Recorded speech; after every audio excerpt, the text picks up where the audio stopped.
Good morning, good afternoon, and good evening, wherever you are in the world.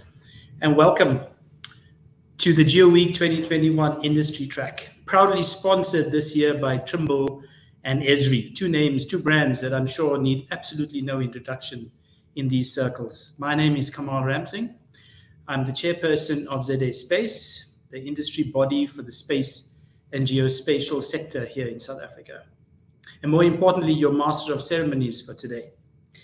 And on behalf of the organizing committee for this event, I'd like to thank each and every one of you for making time to be here with us today and tomorrow, especially given the number of amazing events that are both in place right now and that have just concluded. This is our second virtual industry track. Last year was also a virtual industry track, and we particularly impressed having organized this event under the leadership of the GEO Secretariat. We've managed to ensure just over 400 sign-ups, 400 confirmed attendees, registrations over the next 2 days across just over 50 countries, which is a particularly exciting feat given yet another virtual event. And equally proud achievement for this year is that we have 16 small and medium enterprises covering 14 different countries who will be introducing themselves on the global stage. Very proud achievement for us.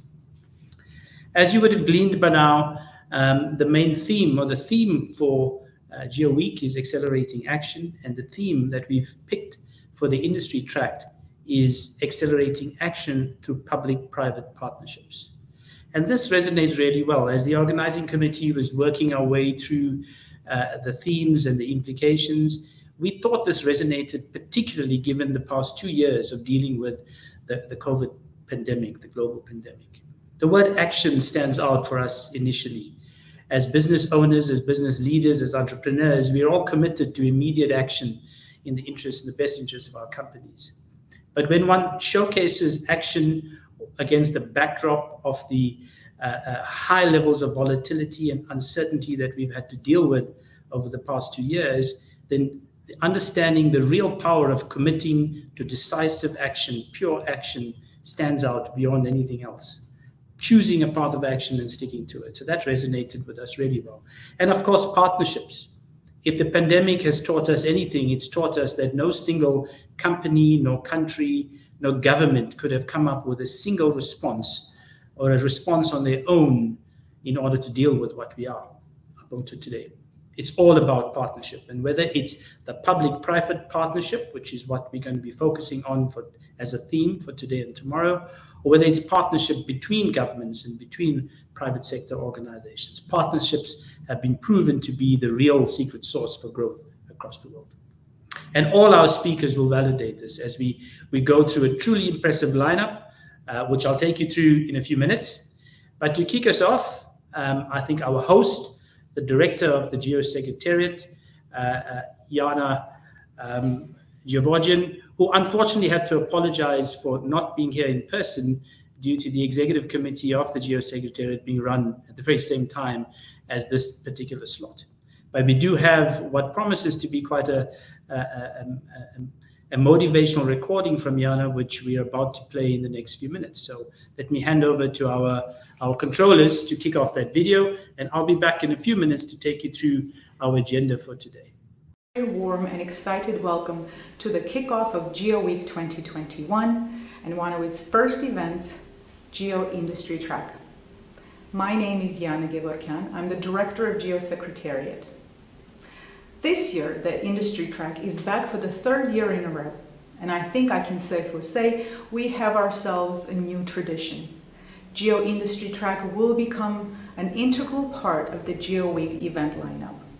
And this is in large part due to the energy, enthusiasm, and efforts of its lead organizer, ZA Space of South Africa, as well as our sponsors, Trimble, Esri, and many partners who joined the call and participated in the organizing of this event. I'd like to think that there are some new faces in the audience, and so a few words about GEO in general would be of benefit. the Intergovernmental Group on Earth Observations is a partnership of 113 countries represented by their governments and the European Commission, and some 130 organizations, global, international, regional, and national level entities, collectively are participating organizations and associates who represent the public and private sectors, civil society, and the entirety of the information value chain. At GEO, we have a single vision and a simple mission. Our vision is to ensure that the decisions taken for the benefit of humankind are informed by reliable environmental information and underpinned by systematic, sustained observations of the Earth. Our mission is to create, convene strategic partnerships to co-design tools and services, co-create knowledge aimed at answering specific questions that need to be answered by decision makers. Private sector has partnered with GEO since our early days. Private entities have been part of GEO work program activities, providing contributions of key foundational layers and services to several of our flagships and initiatives, community activities. In the recent years, we've also created new programs with companies like Google, Amazon Web Services, Microsoft, to democratize access to big Earth data, working with low and middle income countries and underrepresented communities. In fact, some of these programs are now in their second iteration, and we're looking to integrate the results from these projects into the mainstream work of GEO. And there are scores of small and medium-sized companies who are working at national and regional level with countries, communities, to support the same simple vision of GEO. It's been said in the last several years that we live in the golden age of Earth observations.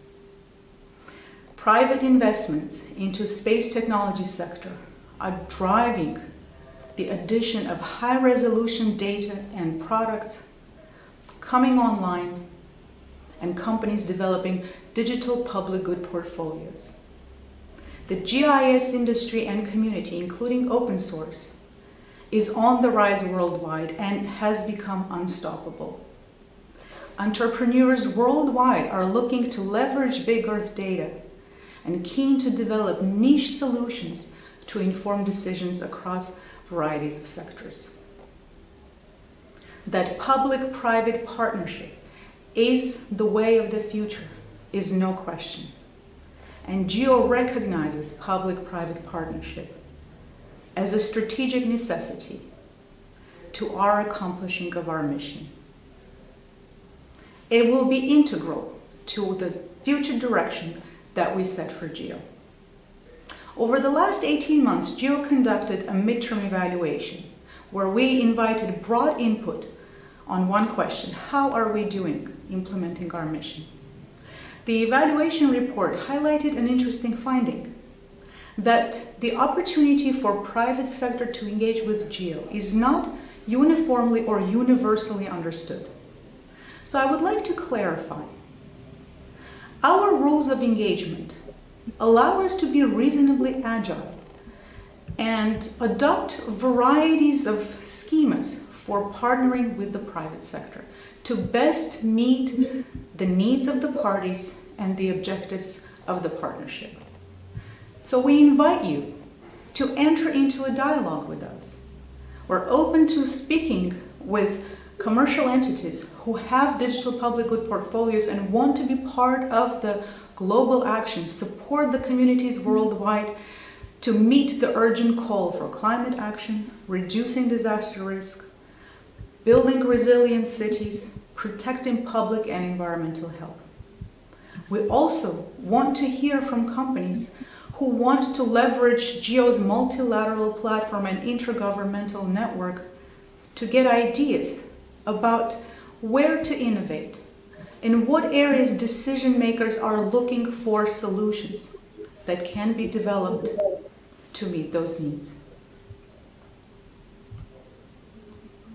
As we look to the future, will look to accelerate public-private partnership in GEO. And we're glad you're here with us today to help us shape that conversation. One more word about the future. I know everyone will agree that a key driver of our future are our young people. In fact, I know that many companies who participate in this industry track have considered diversity, equality, and inclusion in their organizational cultures. Here at GEO, we have just launched the first youth track, and after 4 days worth of events, we aim to establish our first GEO youth community of practice.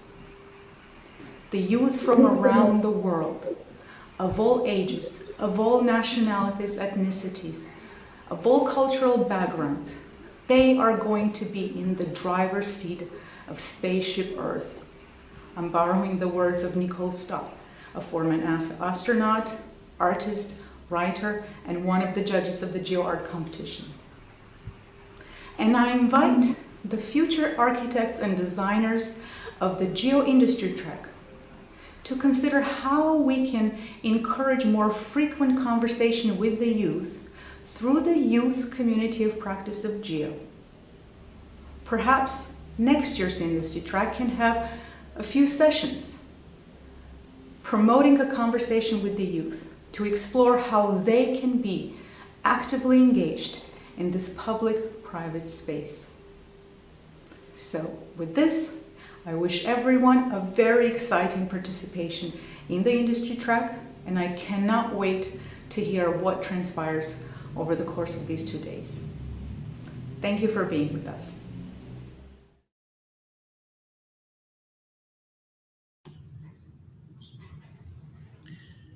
Thank you, Jana. In your absence, those were truly inspiring words, particularly the youth track. I think that's a brilliant addition, and absolutely the idea of incorporating the perspectives of the youth is exactly what we need to be doing. Thank you for that. I also really enjoyed the invitation to dialogue, the commitment to co-creation. That's exactly what is required. It's not private or public sector, but it's about partnerships and co-creation. Fantastic, and thank you for setting the theme for the rest of the day. And we do have quite an interesting day. I want to just share with you some of the topics we're going to get through. If I can get that agenda up, please, before we go on to our first speaker.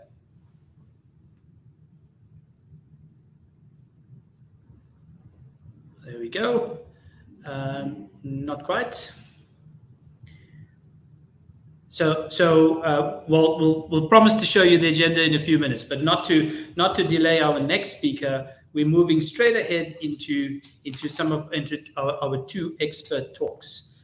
There we go. There's the agenda. We're going first into our keynotes, where we'll have a discussion by Mr. Will Marshall, led by Mr. Will Marshall, who's not here, but we'll share a video with Irene Benito, his colleague, staying with us for the Q&A. But once we're done with the keynotes, we'll move into several expert speaker topics, and then a very short break, which we hope you'll all come back from.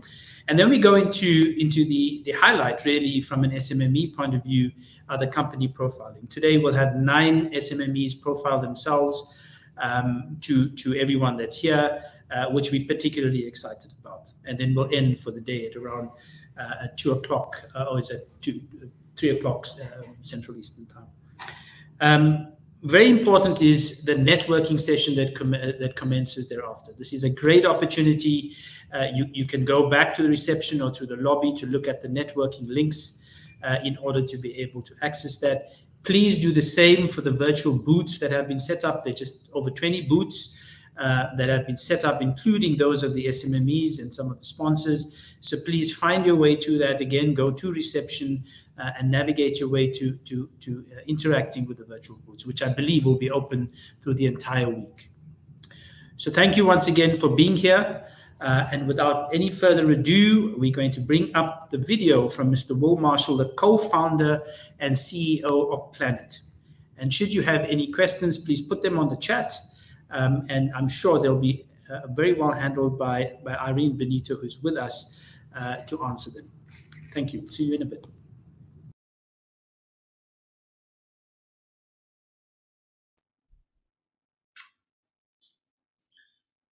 Hi, my name is Will Marshall. I'm co-founder and CEO of Planet. I'm excited to be here and join you all at GEO Week. So I'm going to tell you a little bit about Planet and some of the projects that we're working on. The general thesis that Planet set about was to is that you can't fix what you can't see.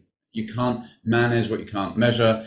Whatever your exact phrasing, data helps you to make informed decisions, and especially about real-time action. And so Planet set about imaging the whole world every single day and tracking changes and making those changes visible, accessible, and actionable.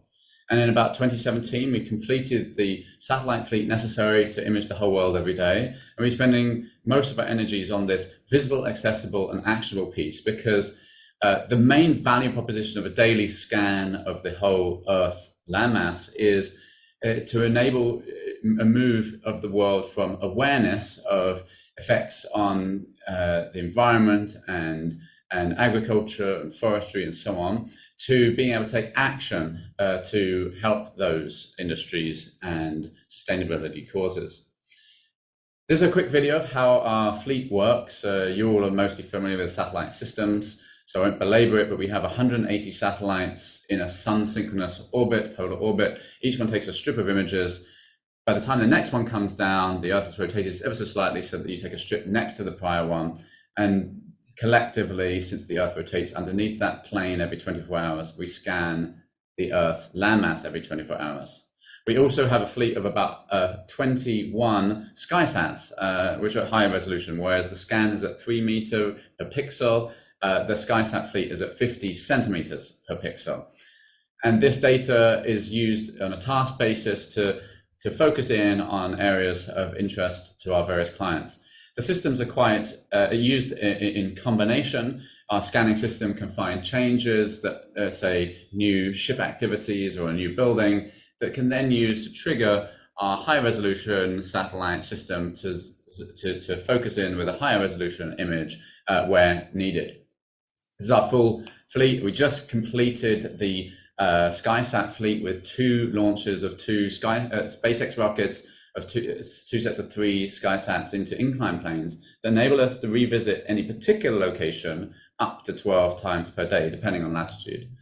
We also just recently announced that our daily scan system, we've been replenishing with SuperDove satellites that now have 8 spectral bands, pretty much the same spectral bands as the Sentinel-2 system, minus a few, but matched with 8 of the core Sentinel-2 spectral bands.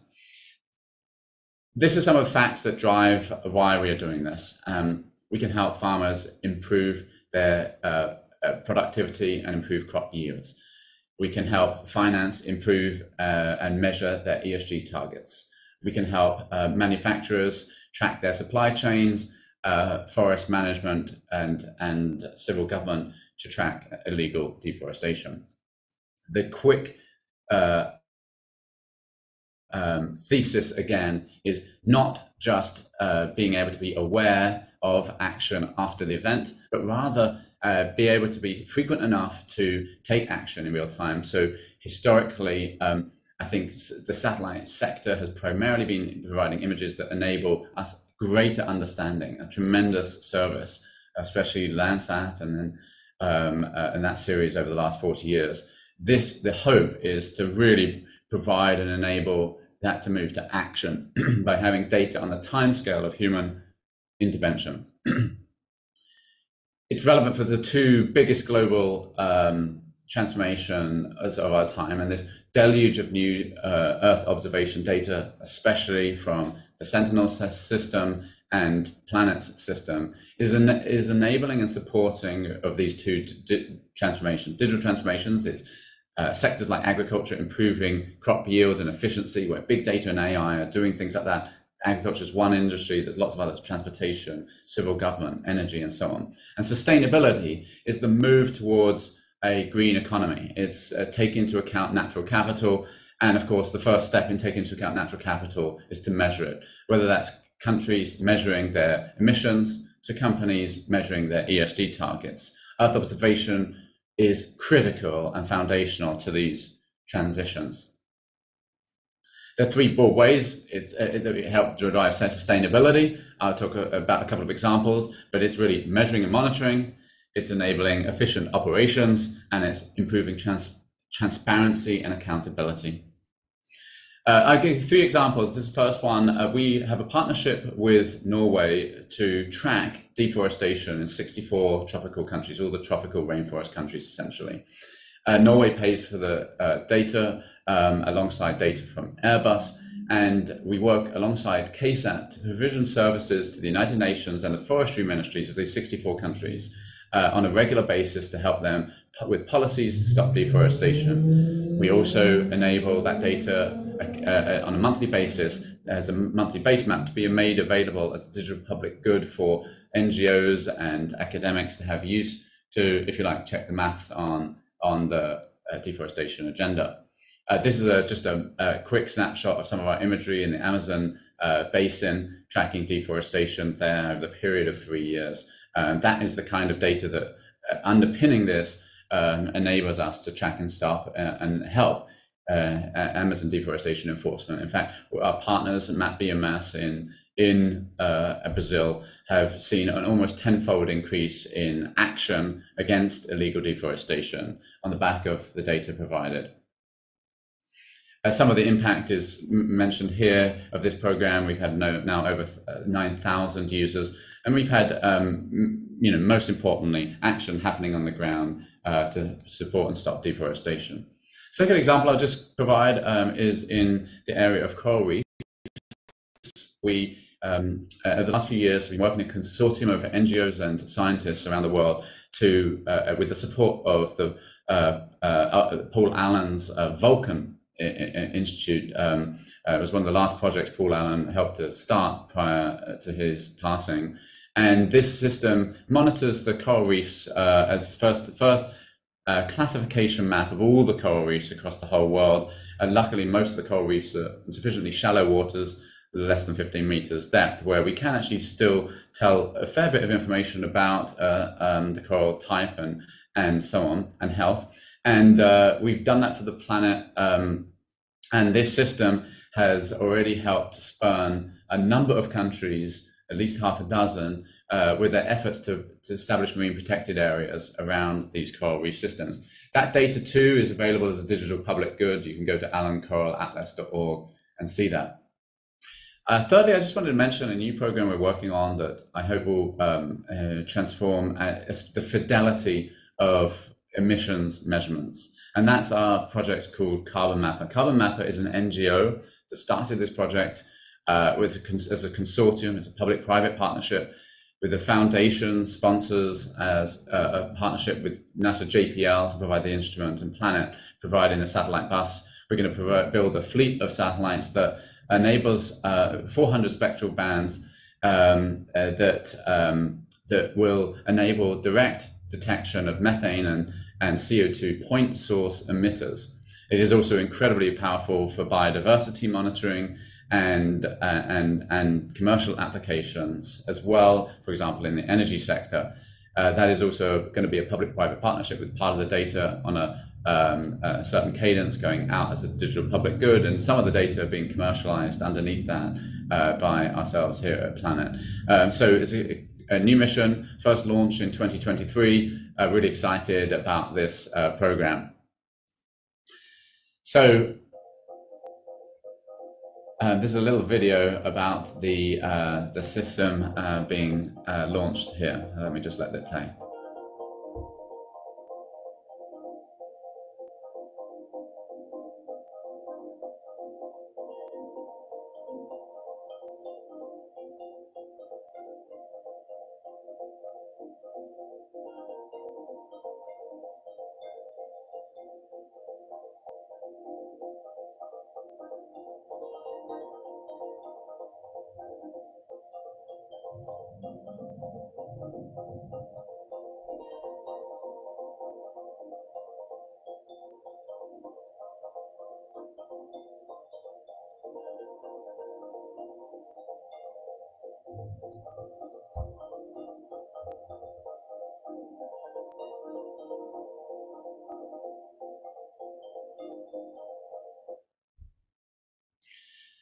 So with that, let me just wrap up and say thank you very, very much for listening. I hope this data is helping a myriad of projects. If you would like to partner with us, please reach out. Hopefully our data can support some of the projects and programs you're working on if they don't already.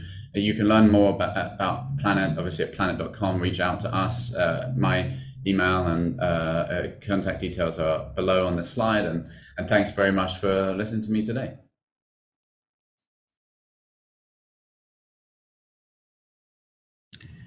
Fantastic. Thanks, Will, again, and thanks, Irene. Open for any questions on that. Irene is here. I haven't seen any questions appear on the chat, but please, even if you think of something a bit later on, please post them there, and I'm sure between Irene, myself, or any of the other hosts will be able to respond to you. But thank you once again to Will for taking the time to record that, and for Irene for making the time to be here. That was very exciting. You know, no matter the number of times you watch these videos on the extent to which companies like Planet are investing in imaging the Earth, it's always fascinating to see. So thank you for that. Well, going on to our next keynote, the value of Earth observation. I'm very proud to introduce our next speaker, who's also been a critical part of our organizing committee, Emmanuel Pajot, Secretary General of ERSC. Emmanuel, welcome. Thank you for being here, and thank you for all your help in putting this event together. So the floor is yours. Thank you very much. It's a real pleasure to be here today with you. My name is Emmanuel Pajot. I am the Secretary General of the European Association of Remote Sensing Company, the ERSC, which is a trade association based in Belgium, in Brussels. We represent 129 companies in 24 countries in Europe, and we have observer members in Turkey currently. Our aim is really to be an enabler in order to help companies to connect with stakeholders and user communities. And GEO is really the right place to promote capabilities and to develop partnership. ERSC is involved in a project such as eShape to develop connection between GEO and Europe, promote the capabilities, and involved in internalization project as well to develop awareness too. So, talking about value, Earth observation is more and more used. It's a fact. We are really pleased to see this. In the Earth Industry Survey we published 2 months ago, we can see that there is a sustained use of the technology, which really highlight that companies are delivering services fitting the need. But the main challenge that companies are still facing is this acceptance of Earth observation as really an operational tool for a lot of different markets and sectors and actors. Most of people are still not really aware about Earth observation. What are really the current capability? What can we do? Our Earth observation is currently already improving their daily lives. For some, the value can be really unclear. For each, the value will be really different. We, all of us in these sessions, are well aware on the power, the capabilities of Earth observation to contributing to tackle all the challenges the society has and will have to face. And we are all conscious that the technical presentations, the characteristic, is often not appropriate in order to move from a push to a more global pull approach. A collaborative effort is really needed in order to address this crucial challenge of understanding, to identify of our Earth observation can really provide or is currently providing this benefit up to the citizen. And this is why we have done a significant effort in order to understand more how can we expose this. And the value is really something which is crucial. The value, and we define 6 parameters, is really one we can address in order to explain detail for the different categories of user or customer or end user. Our Earth observation is currently improving their daily lives. Of course, first of mind could come the economy for some of us. impact related to the production of goods or services, which will directly have an impact of the monetary flow and jobs at the end. Obviously, environmental impact is crucial related to the state of the health of the environment. We are just at the Copernicus 26. We are all clear about where we have to go and improve. Regulatory one, which is a key impact linked to the development or the enforcement of the regulations. How can Earth observations can currently or will in the future develop in order to really support this policy and to the creation of new policies? It's still a challenge for sometimes. Entrepreneurship, all the development of a company will help in order to develop, introduce new technology in the market and tackle the challenges and provide solutions. The science impact linked to all the research, the academic, scientific research and development, which is done in order to develop, to advance the state of knowledge in a specific domain. And of course, the last, the one we are all working at, is the societal one. All the impact will be for the broader societal aspect. All each citizen will improve in order to have a better access to health, better security, and so on. So after this COP26, we all know that we have a lot to do, and we can continue using the different examples we can in order to really promote this current benefit for each of the stakeholders. When we speak about climate change, the first came in mind is about ice. So I will start with this one.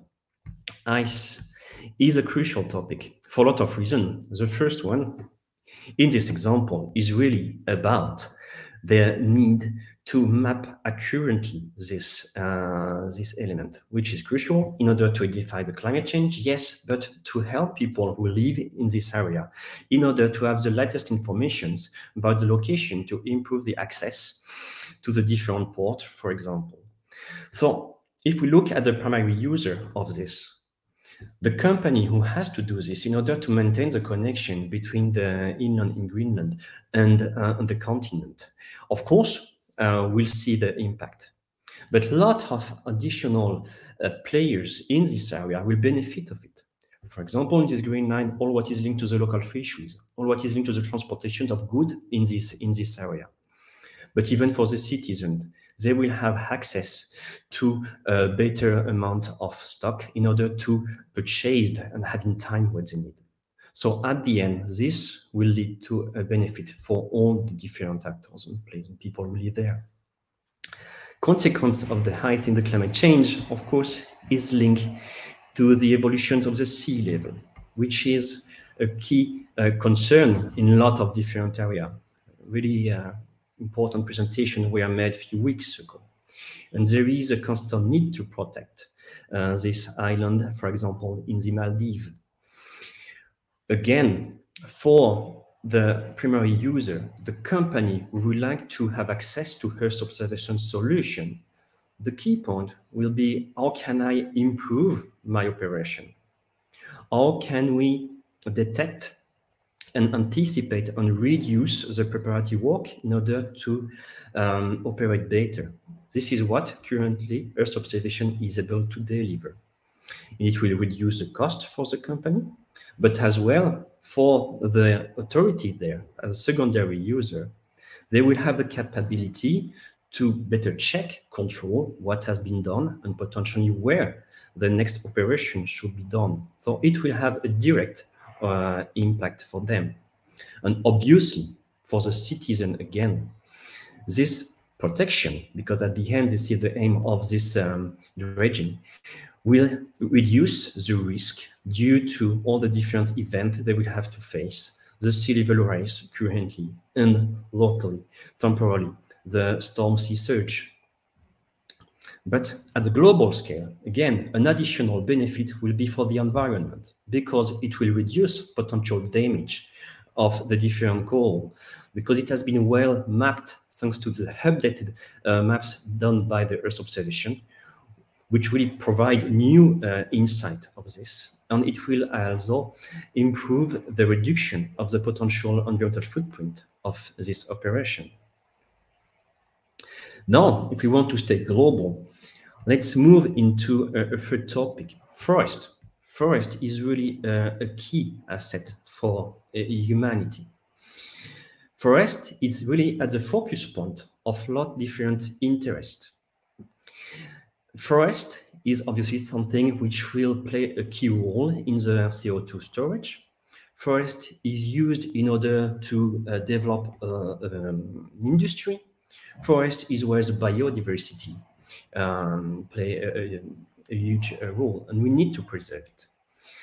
In this example we did in Sweden, we can see obviously the primary user will be the national agency, which will be able to detect who didn't comply with the rules, who made illegal deforestation. So it's really the monitoring, the control.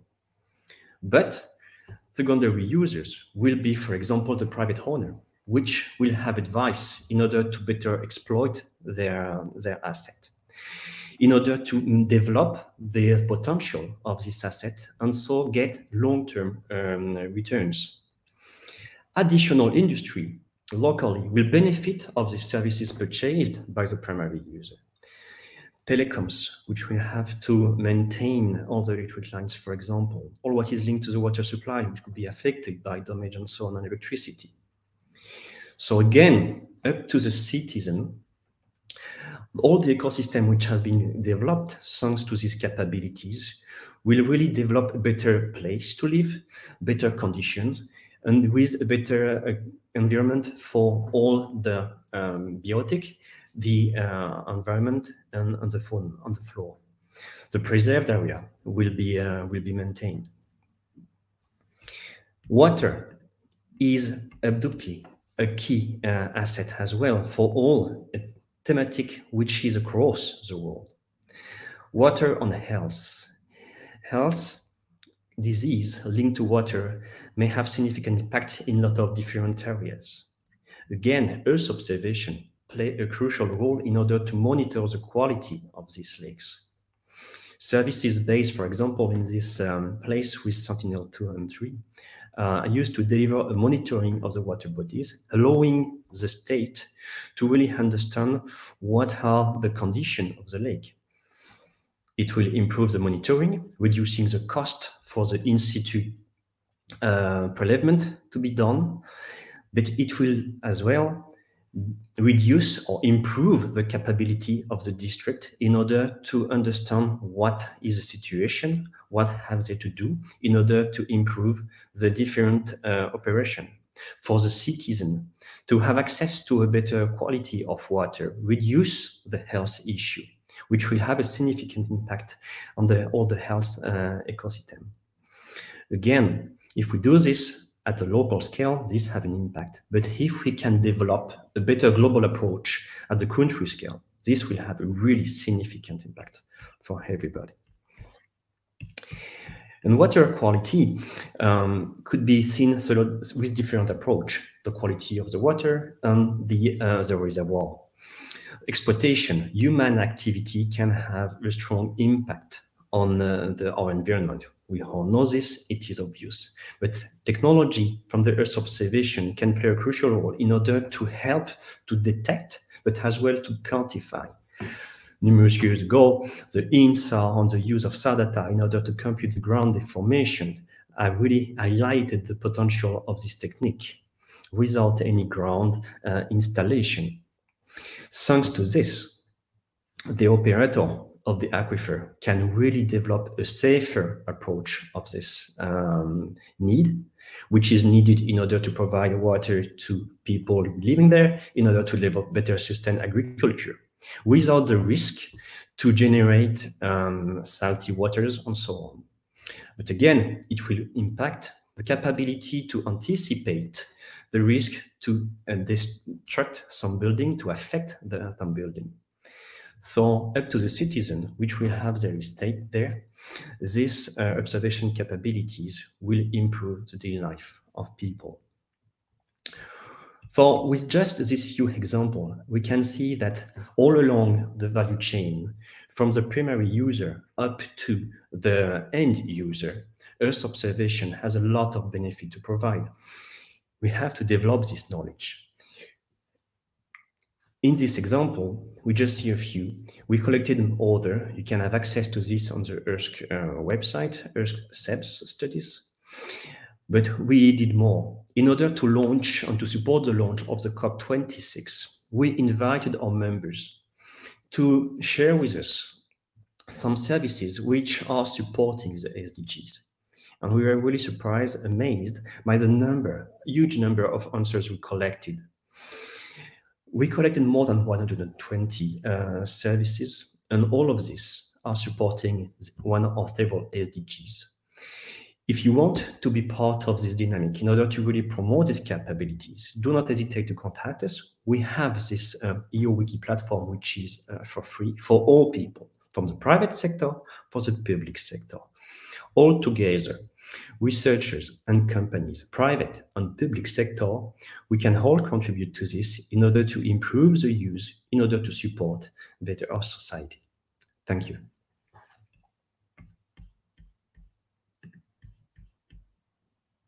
Thank you, Emmanuel. We'll just pause to check if there are any questions from the audience. Again, I've not seen anything on the chats. You're getting several acknowledgements, so that's great.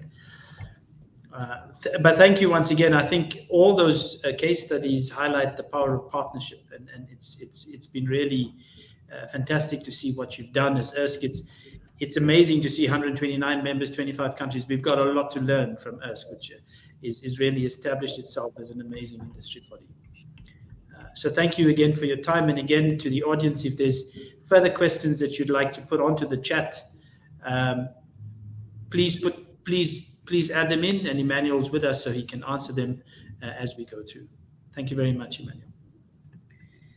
Great. With those two fantastic keynotes from Will and from Emmanuel, it sets us up to now move into some of the expert chats, or the expert speakers. And the first one is from one of our sponsors, a case study on collaboration with GEO and Blue Planet, presented by Keith van Graffland, Principal Product Engineer from Esri. Welcome, Keith.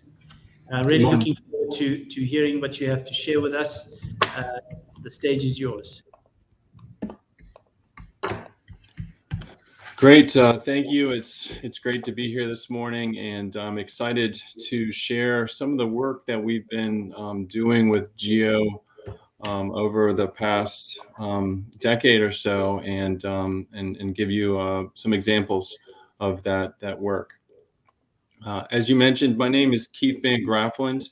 I'm a principal product engineer at Esri, and I work within a team called the ArcGIS Living Atlas of the World. And within this role, I work with authoritative data providers to help make their valuable content available to the community. And in turn, I work with the user community to better understand what their data needs are. And I focus specifically on ocean and coastal marine related content. And today I'm happy to highlight a project that we've been working on with the consortium of national agencies for the past 2 years. This project team is led by GEO Blue Planet, and we're working toward a solution for the United Nations Environmental Program, specifically Sustainable Development Goal 14.1. And for this SDG, we collaborate to develop an index for coastal eutrophication. That's for all countries globally that can be used to promote understanding and ultimately reduce coastal eutrophication. And I start with the end product. So here is the data that this team has been working towards and creating that's being reported by the United Nations. And here we see a map that's created by the UN Statistics Division, where we see these chlorophyll A deviations from the global averages. The results of our work has been adopted by the United Nations Environmental Program. And to us, that's really, we're really happy that we're able to do this and provide this service to promote this understanding for coastal eutrophication. And some of you might be asking, what is coastal eutrophication, or what is eutrophication? And this really is something that is based on human-based activities, land-based activities. So we use in agriculture industry fertilizers that impact, our nutrients within our soils. During a rain event, these nutrients can be transported to the offshore environment through a rain, make it into the open water storm water systems that drain to the ocean. And during this transfer, you end up having a higher level of nutrients that make their way into the ocean, and these cause it changes the balances of these nutrients within the water system, and impacts organisms, impacts our water quality. And it's really being done by the land-based activities that humans are taking part in. So that's why we can make a difference and promote the understanding of how this is happening. In this, our process, our methodology is driven by satellite data that requires, that regularly measures chlorophyll A concentrations at the surface of our ocean globally. And using this information, we are producing a set of maps that allows us to categorize those chlorophyll concentrations as high, moderate, extreme, and so forth, and then quantify the number of times these events are occurring within a country's exclusive economic zone globally. So we have a metric using this type of information and the frequency at which these events occur for each country, and those are compiled for each month, each year, and we have that going back until 2005 is where we chose to begin with this type of analysis. And this really is just an example of how we're working with GEO Blue Planet to help promote this understanding of what's going on our within our planet, or on our planet.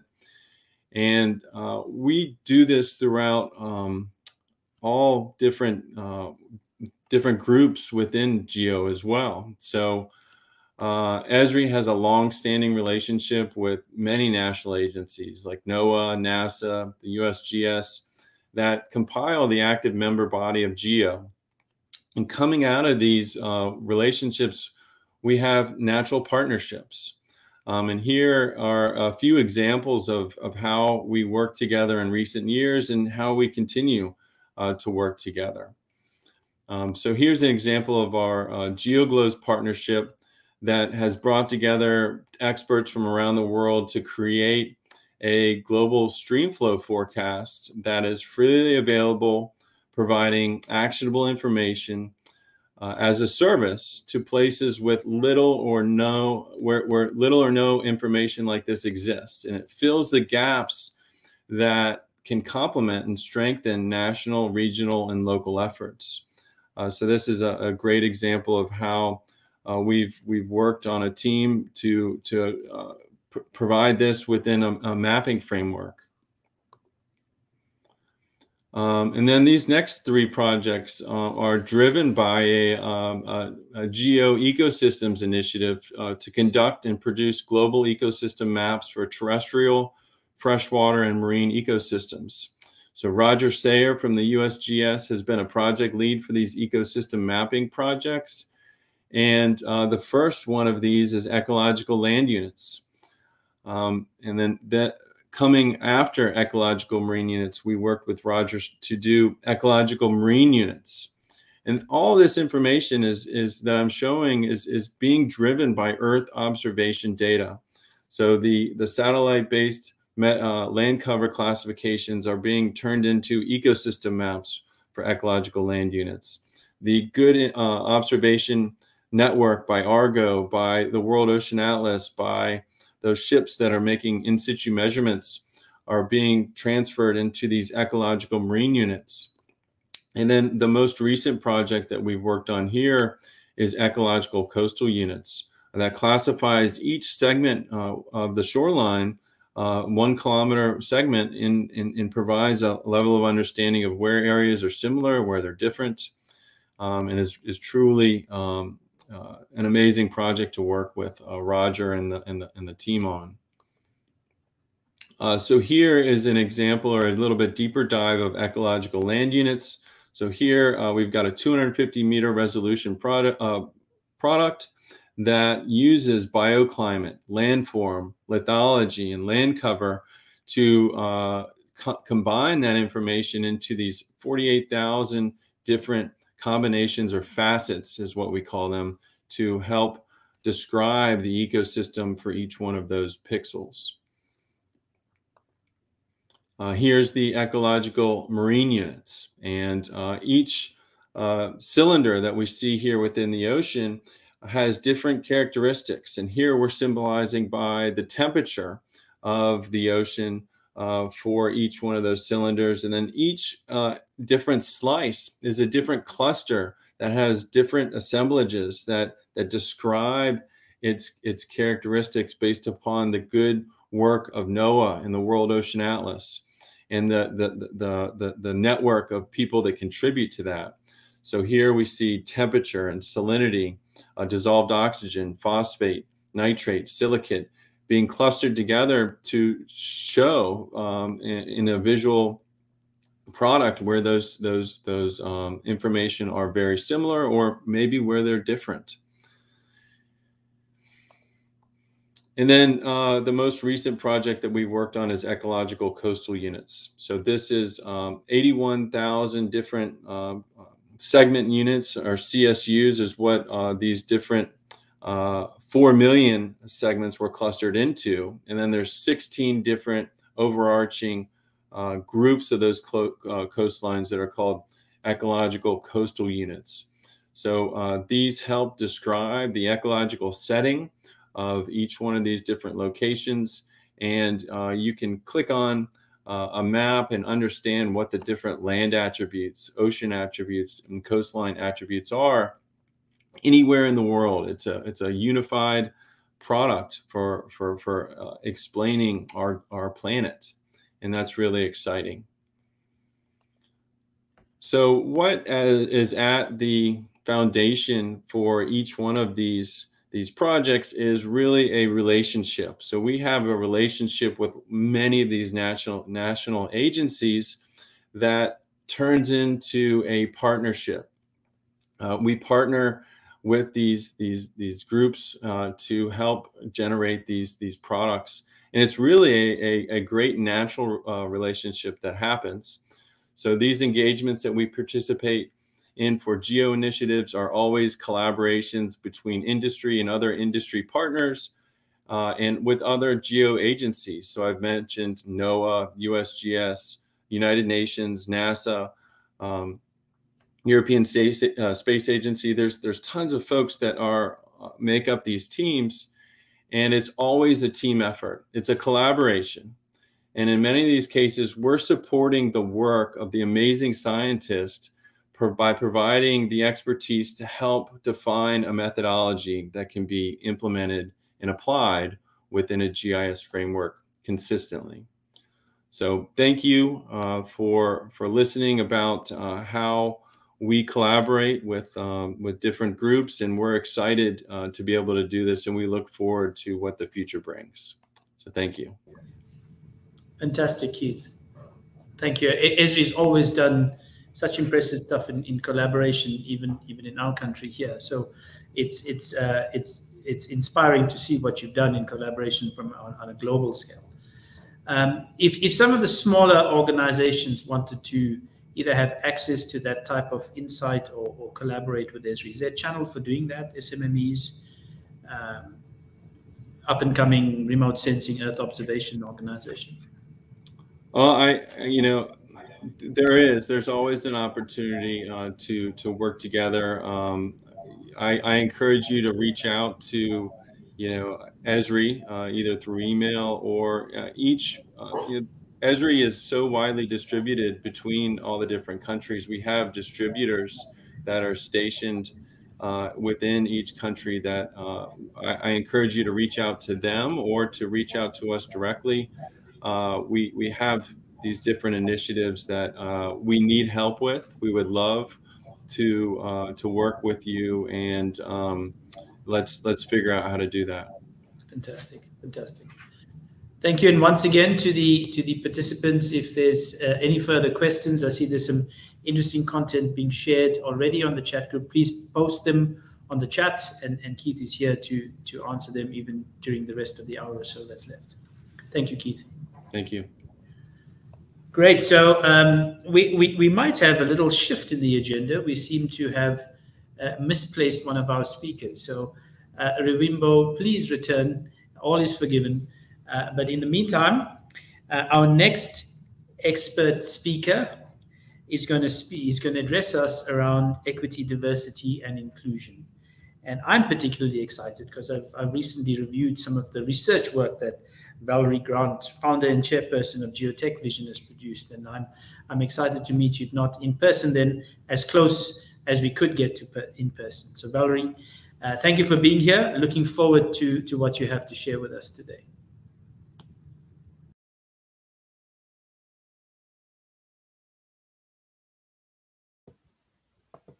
Good morning. Just trying to get my presentation up.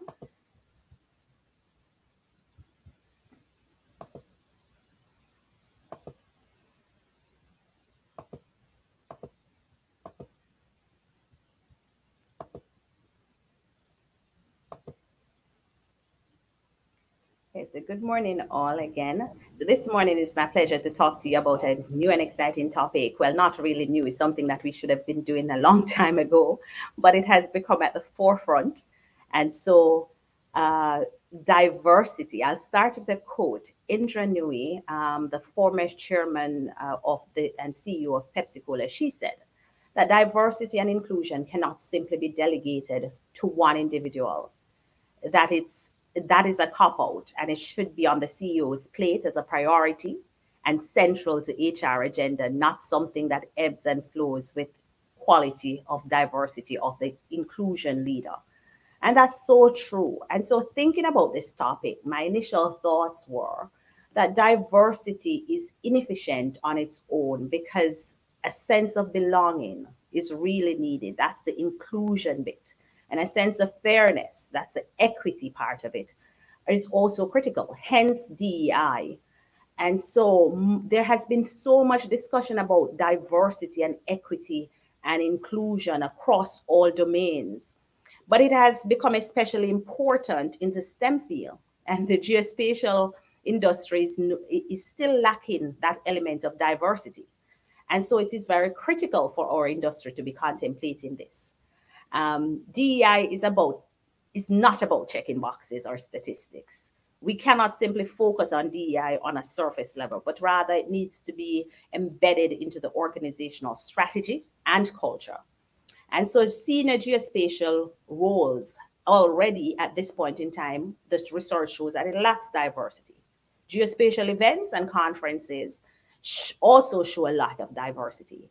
And we cannot discuss DEI in a geospatial event without looking at geographic diversity.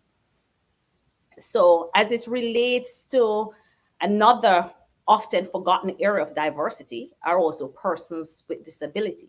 So these are some things that I want you to think about as we go through. So this map shows you a 2017 global survey where the respondents were asked to rate the board diversity as either important or very important. Why did it come out? The results show that most thought that it was important or very important. Why is that the case? Apart from the fact that this has become spotlighted globally, it now touches. My apologies, but the slides aren't scrolling. I think you're on your third slide from what I can see, but we can just see the first one right now. Okay, not sure. It's scrolling from my end. Huh. Is that moving? Just get it onto presentation mode. It might be. I can see it. It's not in presentation mode. Huh. Okay, it's in presentation mode. Sorry to interrupt. It was no, that's fine. Not sure why it is. Yeah. I've got you now on initial thoughts. You can see the slide that says initial thoughts. Okay.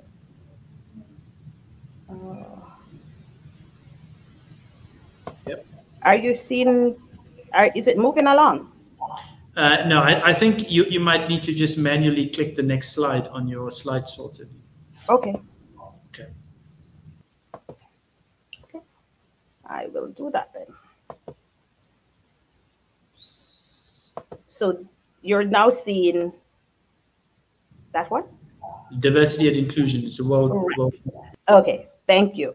Sorry about that. So it has really become important because it has been spotlighted globally, and it now touches issues of employee engagement, fairness, human rights, and even social justice. When we look at the business case for diversity, it's well documented. It shows there is a growing body of research that indicates that diversity and inclusive teams really outperform their peers.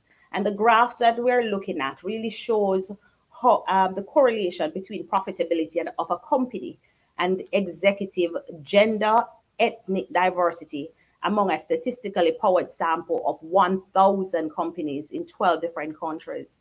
And it demonstrates for us that companies in the top quartile for gender diversity on their executive teams were 21% more likely to experience above average profitability than companies in the fourth quartile, which tells us that the diversity dividend is there. There is a business case for diversity. So our geospatial companies need to really be looking at that. An interesting situation, just like everything else, the pandemic has really amplified inequalities. And so even before the pandemic, the progress in advancing diversity in our industry was very slow. And historical challenges for diverse groups have only been exacerbated since the pandemic. The fact is that the crisis is really hitting emerging economies the hardest. Underserved communities have been hit harder and they're recovering slower than other communities. Gender inequality is increasing. There's more women out of work, and ethnic inequalities is also on the rise. So this has really put us in a state that we really have to think seriously about diversity in our industry. The pandemic has really also just underscored the importance of accurate, timely, and comprehensive data, and have revealed weaknesses in the national data ecosystems because different countries are at different levels, and that has been shown during the pandemic. And so there's a dire need for more collaborative, cohesive operations using GIS to really organize, analyze, visualize, and share that kind of data. But not just to talk about the challenges, though, what we want to focus on is there a sustainable future? We are all looking forward to that as we look at the SDGs. And so the fifth industrial revolution, a couple years, months ago, we were talking about the fourth. We're now speaking about the fifth industrial revolution, and it really requires a global workforce that is equipped with geospatial skills. And given that kind of digital transformation, we have to become a lot more inclusive. And so the geospatial industry now touches every aspect of our day-to-day life, and the innovation will play a defining role if we're really to build that sustainable and resilient world. But DEI context of geospatial industry actually touches 5 of the SDGs. It touches quality education, gender equality, decent work and economic growth, industry innovation and infrastructure, and the reduction of inequalities. So SDG 4, 5, 8, 9, and 10. And so it is something that we ought to be contemplating. We have to really look at. So having said that, we really need to look at this then. Leadership is what I believe is the most critical element. Leadership matters. And so good organizations are thinking about creating leadership that reflects the demographics of the communities in which that they serve. And they are making sure that, because they understand that diverse perspectives will really serve our industry better and serve a more diverse population, they are looking at that as being critical. So it's about being intentional and willing to put in that work. It's reshaping how we operate and the culture of the geospatial industry. And one of the critical role of leaders is to really nurture at a personal level. And this is going to involve mentorship. And mentorship is really supporting the development and career growth of other persons in the industry through coaching, through career advice, and through feedback. It's about sponsorship, and that is being someone's advocate in their career development. And it's about advocacy, showing genuine concern for persons within our industry, their well-being, and accommodating specific needs. So leaders have a great responsibility. They now have the opportunity to build a more resilient, a more equitable and inclusive industry that will strengthen organization and will drive sustainable business performance. So having said that, all is not lost. There are signs of progress within our industry. There are several initiatives that are promoting DEI. So many geospatial companies have formed employee resource groups. I can think of Esri with North Star and Black Girls Map as an example. There are more companies that have diversity, equity, and inclusion strategies and have become more intentional regarding the importance of reinforcing DEI in their culture and in their community engagement. These include a company like Trimble, who launched a diversity strategy in 2020. There is also from the GEO Indigenous Alliance, since we're in a GEO conference, that's an example of being more inclusive and embracing diversity. And more organizations are focusing on DEI. We think of Women in GIS, Women in Geospatial Plus, and a new organization that is also doing that is one called EDGE. And that organization is basically ethically diverse geospatial enthusiasts. And their role is really to build a network of people with geospatial enterprises who support ethnic group of companies as well as individuals. There is GeoConnect, a very new company a team member of mine is involved in, and it's really about connecting industry with the geospatial talent and focusing on the BIPOC community. And there is GIS Bootcamp, a training provider that uses instructors from diverse backgrounds to make sure that their training is more relatable.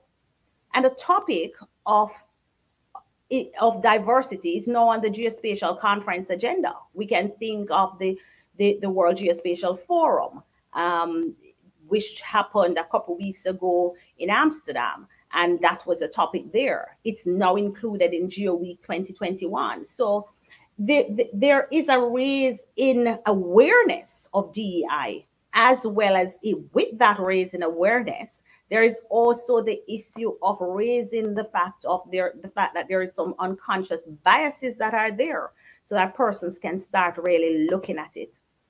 But how do we encourage diversity in the next generation? Well, some things that my team and I and others have been doing include things like having technology camps, having GIS Day events, providing internships, having student competitions, study tours, mentorships. Those are just some of the ways in which you can really promote diversity. Also having things like geospatial ambassadors among young persons. And so these are just some avenues. So I'm very hopeful. My hope is that soon geospatial leaders that would foster more inclusive environments, and that geospatial events and conferences will become a lot more diverse and inclusive. We'll have diverse speakers as well as attendees. And there will be equal opportunity in our industry. I hope that that becomes a reality very soon, because I am a firm believer that geography should not dictate one's destiny. And DEI mindfulness should be a part of that geospatial community. It needs to be top of mind. So we really need to have a pipeline of candidates as well for the next generation of spatial scientists. And so we have to be thinking about how can we do that so we can make sure that our industry remains diverse, or becomes a lot more diverse, I should say. So how do we drive that change though? I believe that there are several organizations that can help us in doing that. And these include organizations like the World Geospatial Industry Council. I know that I'm a part of a committee on that council that is looking at diversity, equity, and inclusion. So it's become a topic. The United Nations Global Geospatial Information Management Private Sector Network. Again, that is a discussion that is happening at that level. I hope too that organizations like ERISA is looking at it. I hope that organization like the Group on Earth Observation continues to look at this issue of diversity and inclusion and equity, and that companies all across the geospatial world domain really do what they can in terms of diversity, because it's really everyone's concern. So I leave you with the words of Margaret Mead, who said, "Never doubt that a small group of thoughtful, committed citizens can change the world. It's the only thing that ever has." So may we do our part to make sure that our industry becomes a lot more diverse, inclusive, and equitable. Thank you. Valerie, thank you for that passionate and powerful message. I agree with everything you said. Having grown up in South Africa, pre and post-apartheid, I can absolutely confirm that you have to fix the value chain right at the beginning. The education system needs to create the talent to transform the businesses and the industries that you're talking about. I think it's everyone's duty to enlist those items that you said. So thank you for that. Are there any questions, any comments on the chat group? I've seen a few affirmations on the emojis come through, so well done. Again, if there is anything that you'd like to share, I'm sure we'll have copies of the slides as well available post the session. Valerie, thank you so much. Moving on to our next speaker, expert speaker, Ruvimbo's come back. Thank you, Ruvimbo. We're going to talk about IP transfer, open data, and regulations, presented by Ruvimbo Samanga, the CEO and founder of AgriSpace Africa. Ruvimbo, we're very keen to hear your points of view on this. Justine will make sure that the floor is now yours. Thank you. I think we're going to suggest that we take our break now. We're a little bit behind schedule, given a slightly late start. It's now 1:25, correct? 13:25 Central European Time. We're scheduled to take a 10-minute break. I think this will be a great time to take it. And when we come back, we're hoping we'll get Ruvimbo back on. If not, we'll go straight into our company profiling exercises, where you can meet today 9 SMMEs that will be introducing themselves to you. But we'll go on a break for the next 10 minutes. We'll see you back at 13:35 Central European Time. Thank you. Thank you and welcome back. Apologies for the delay. We just realized that there are some technical limitations to this wonderful platform that we're using. So we've had to restart the session, but we've got most people back. Thank you all for being back here. And we're going into probably one of the personally parts of the session that are the most exciting, because this is where we get to meet the future Trimbles and the future Esris and the amazing innovations that's going on all around the world. Today, we'll be profiling 9 of a total of 16 SMMEs that come from 14 different countries, selected by the organizing committee through quite an open process over the past few weeks. And in addition to that, we have a panel of experts who will be hearing, listening to their inputs, and potentially even guiding some of their growth actions. And we have Pat Cummins, a very active and supportive member of the organizing committee, Director for Government Strategy and Policy Solutions at ESRI. Welcome, Pat. We have Albert Momo, Vice President and Executive Director, also one of our sponsors, together with ESRI, from Trimble, and again, supportive and very active in our organizing committee. We also have Hervé Common, the Program Manager from TerraDuo. I'm hoping Hervé joined us. And they will be receiving the presentations from the 9 SMMEs. And from the SMMEs perspective, we're ready to kick off with Rastaman. I really love that name. Dr. Peter Baumann, the CEO and founder from Germany. Dr. Peter Baumann, you ready, sir? The floor is yours. Looking forward to hearing about your organization. Thank you very much. And thank you for having me here. It's an honor for me to start. Without further ado, let's get into the topic. It's about data cubes. And this is the game changer that is going to happen, that is happening currently. So we talk about Earth data, multidimensional spatial-temporal Earth data and analytics on that. This is relevant for time series analysis, the killer application, in particular with artificial intelligence, specifically machine learning today. Sorry. Okay, maybe not addressing me, so I'm just continuing. We do have a mature product with several QSPs. We are actually a university deep tech spin-off that is profitable, and we are seeking venture capital for growth. So many data are actually not even looked at, are not evaluated today. We have them all, but it's just too cumbersome to get to them. Data cubes actually are the future. They make big data access easy, ready for analysis, and actually boosting artificial intelligence to scale new heights, new volumes, and we can combine data distributed over the planet in real time. So that is the way forward, unleashing the potential. Of course, that doesn't come alone by itself. This is currently done by the users to get data analysis ready, and this is pushed back now to the data providers. They need to have the tools to make data access easy, and this is where we support them. The market demand is high. Global industry analysts say there's an unprecedented demand for various types of analysis, variety. Demand is on rise for better workflows and automated imagery analysis, simplification. With new applications evolving for various types of services, demand for big data analytics and management that offer new value proposition. So these aspects are well known, and that is what the market is expecting from future tools.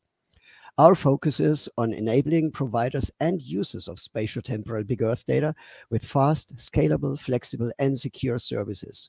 And the vision is that you can get insight anytime, as simple as a TV with zero coding. The strategy is leadership in the technology of big data cube analytics, customer orientation strictly, and partnerships for end-to-end solutions, because we understand that data cubes always come embedded into some larger ecosystems. Okay, and here it is, this fancy word, Rasterman, standing for Raster Data Manager. The principle of actionable data cubes is what we have invented quite some time ago. And today you see the word data cube popping up with several epigons that try to follow that. Actually, this principle of any question, any times, we have underpinned with a massively scalable, federated big data cube analytics engine. This is mature and in operational use worldwide. So we have assets that hold more than 30 petabytes. We have parallelized single queries over more than 1,000 Amazon cloud nodes. So it works and it scales. We are actually makers of the standards in data cube world, and so we naturally became reference implementation, and there is a long continuing line of innovation awards.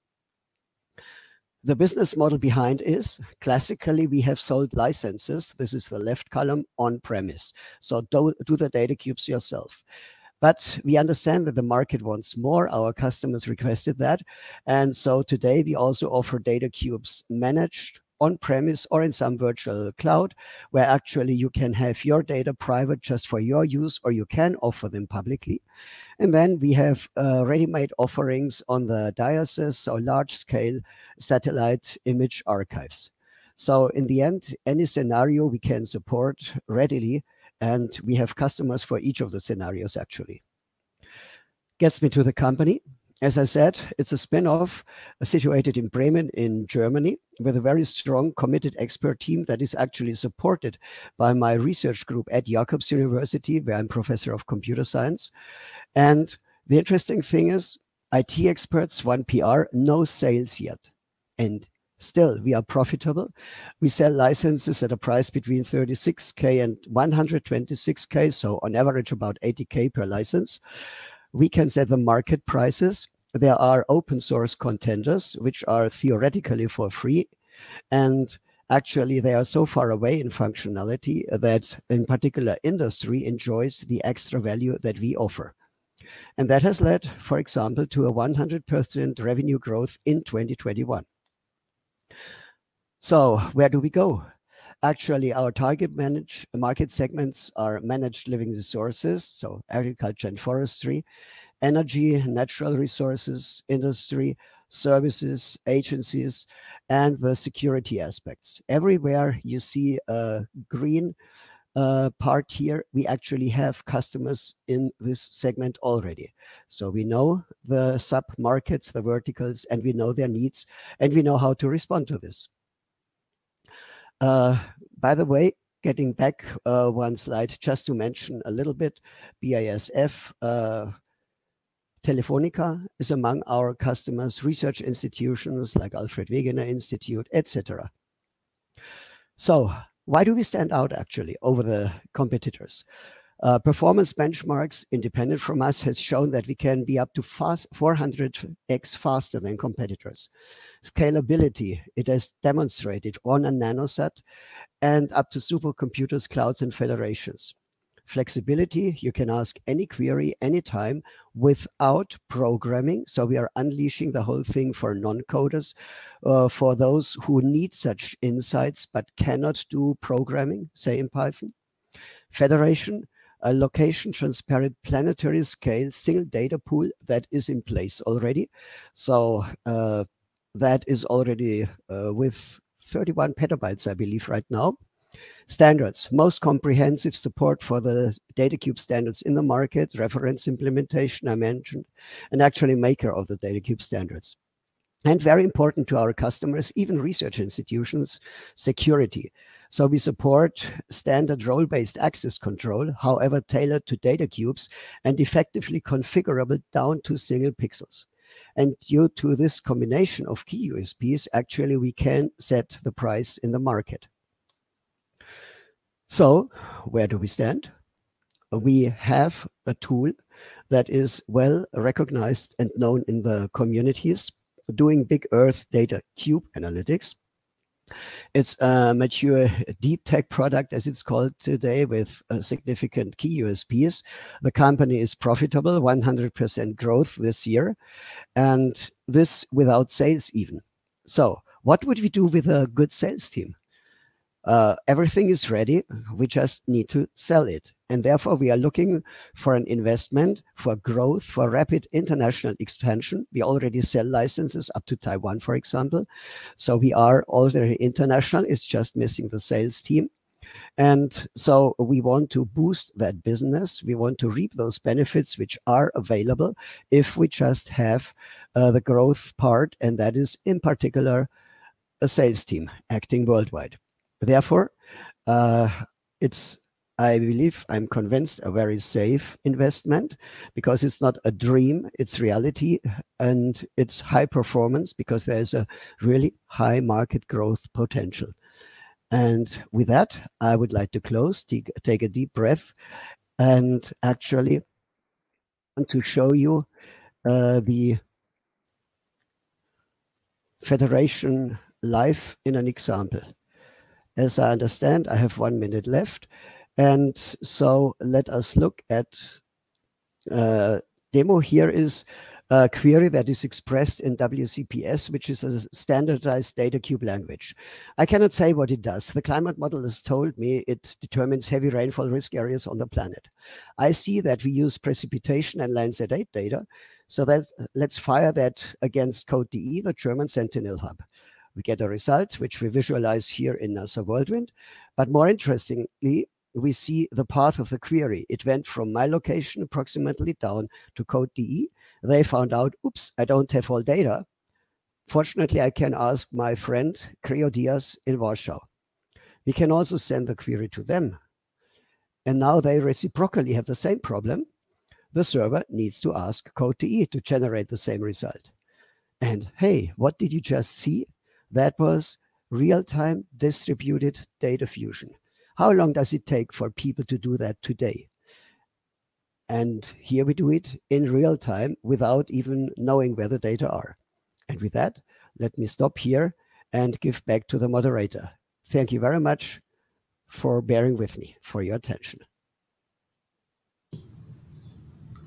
Thank you, Dr. Baumann. That was intriguing. I'm going to invite Albert and Pat for any comment.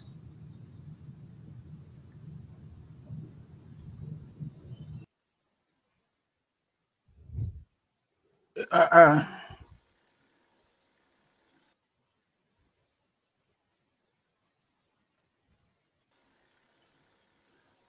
will let Pat go first. So Pat, please go ahead.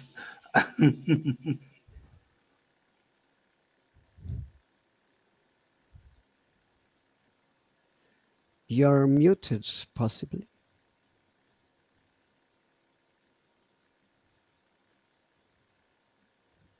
I'm sorry, I cannot hear you. You're unmuted now, Pat. Yeah. Okay. Now I get you. You can hear her. I cannot hear her. No, I cannot actually. I hear some sound, but it was something different, obviously. No.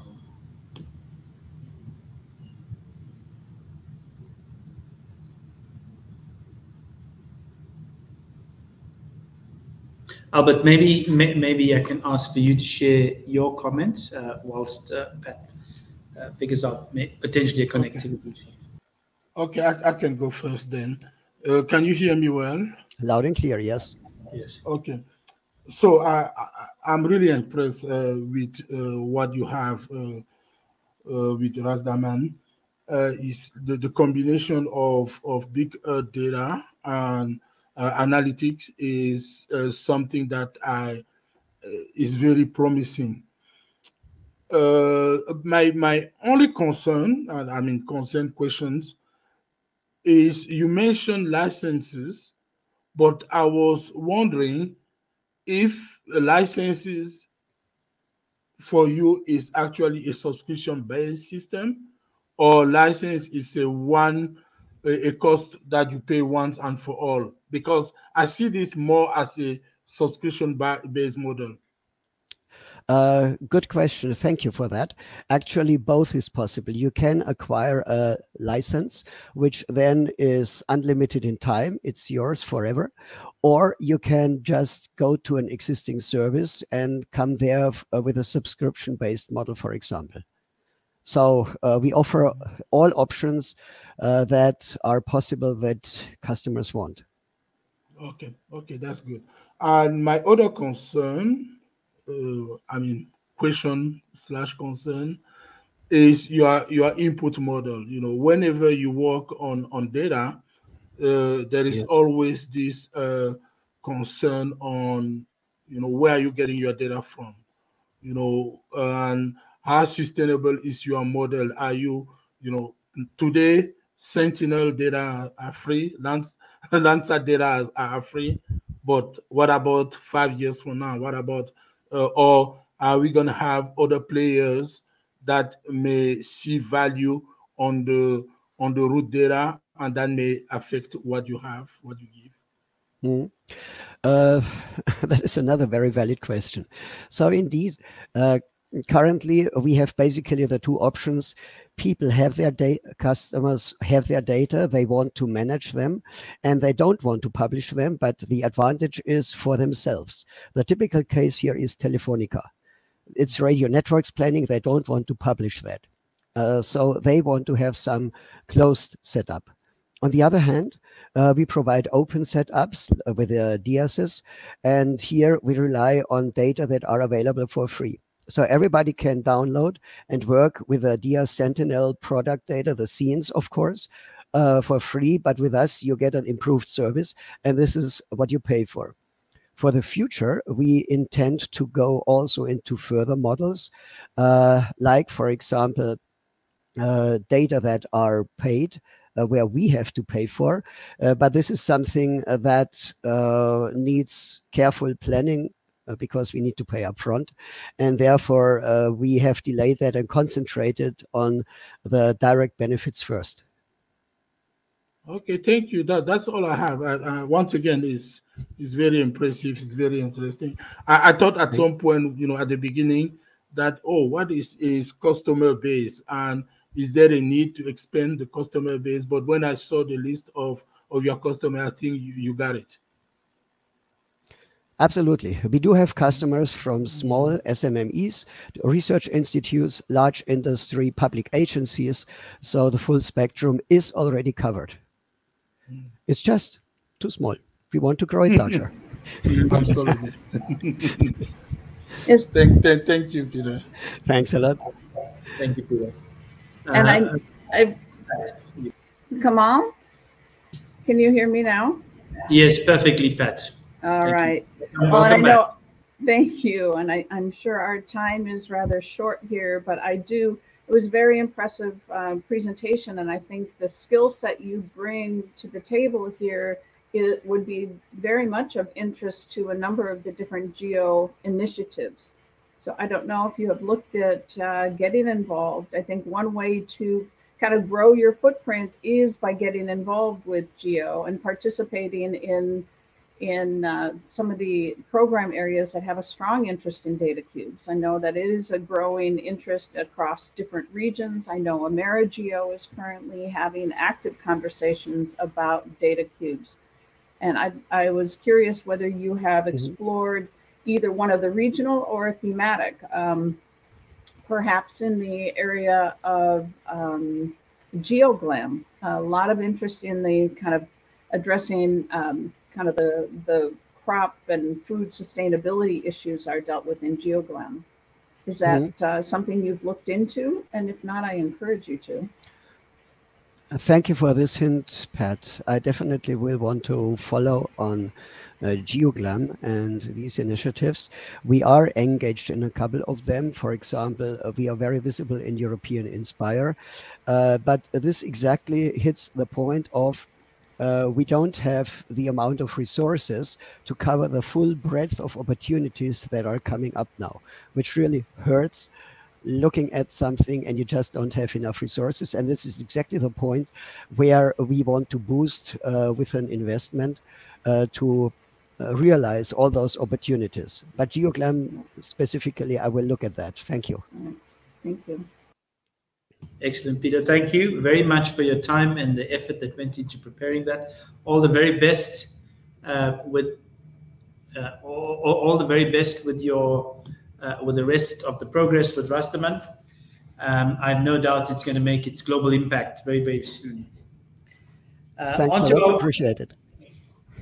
On to our next speaker from Cosmos Pix, Katya Stambolivia. I hope I pronounced that correctly, Katya. Looking forward to hearing you. You pronounced it correctly. Thank you very much, Kamal.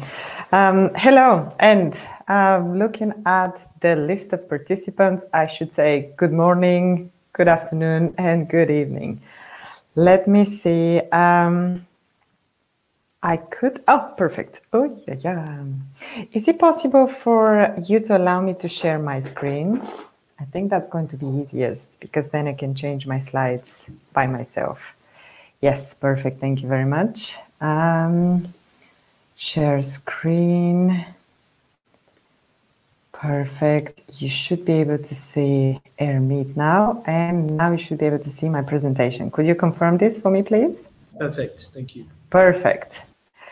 Okay, let's restart again. Hello, my name is Katja. I am the CEO of CosmosPix, and we exist to help you see the invisible.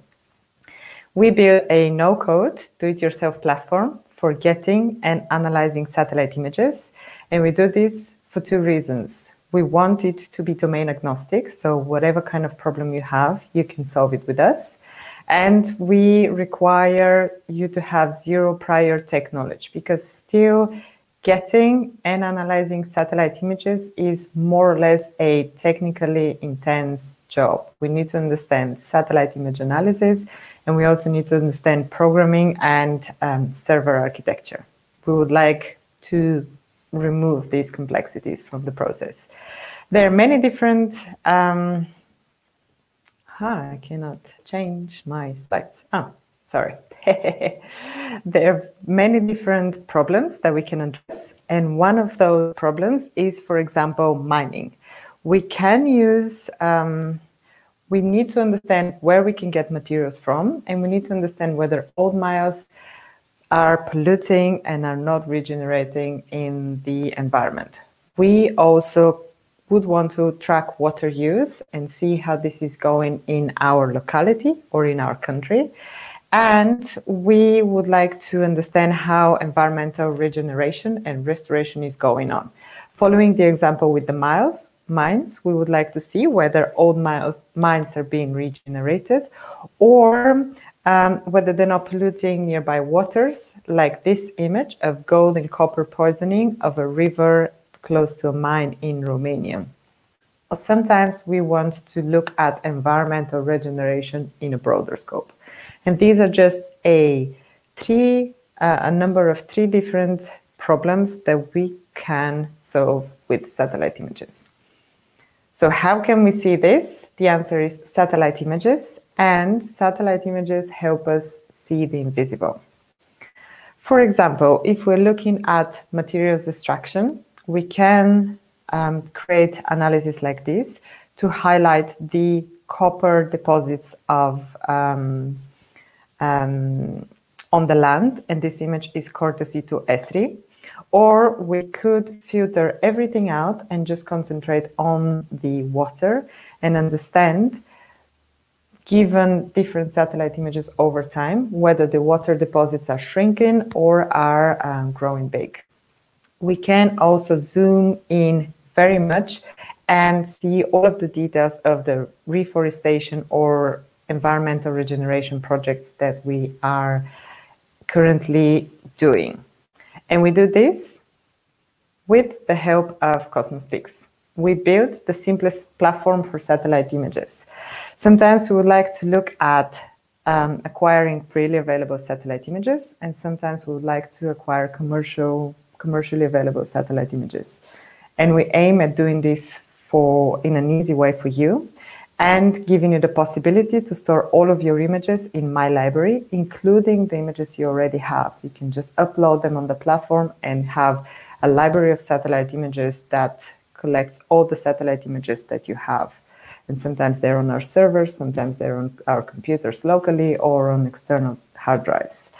We, of course, need to be able to see the satellite images that we do. And this is something that sometimes it's still difficult.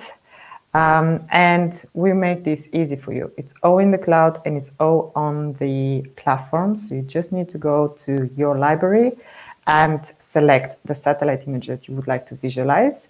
But most importantly, we allow you to build different types of analysis on top of those satellite images. This is an example of what one of our clients is interested in, and in this case, they are mainly interested in mining and in wildfire mitigation. This is why you see these analyses here. But one of the most simple analysis that we offer is just a simple comparison between two satellite images. The comparison looks like this, and this is a scroller that you can move to the left or to the right to see the difference between the two images. And usually the earlier image stays here so that we can see the progression over time compared to the image on the right.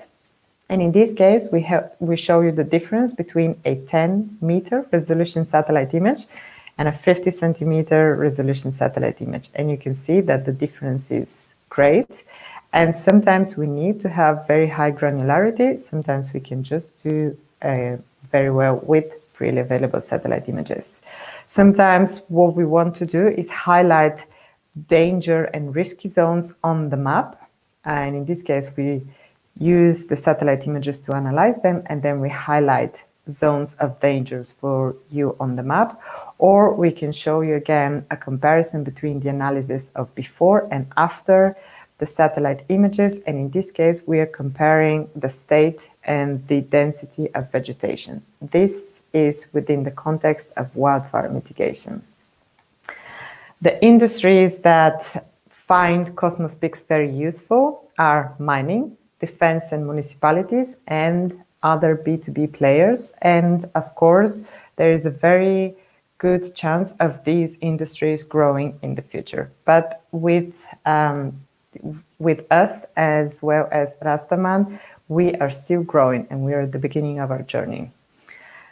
We invite you to choose Cosmos Peaks when you want to have autonomy, to run a proof of concept and see what analysis you can get for the problems that you are working on, and to do things simple. And finally, I would like to introduce you to the team that is in charge of this part of the platform of Cosmos Peaks. We 5 are here to support you on your satellite image analysis journey and to make everything very simple and easy. And this is everything from me. We are Cosmos Peaks, and we help you see the invisible. If you're willing to have a conversation with me later, here you can find my contact details. I'll post them in the chat right after I finish talking.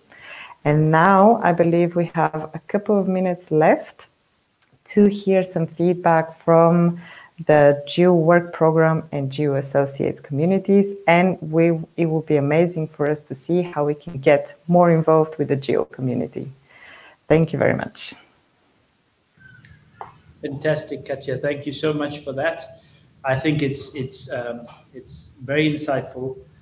We see you, so you've helped us do that. Albert and Pat, over to you. Pat, maybe this time you go first.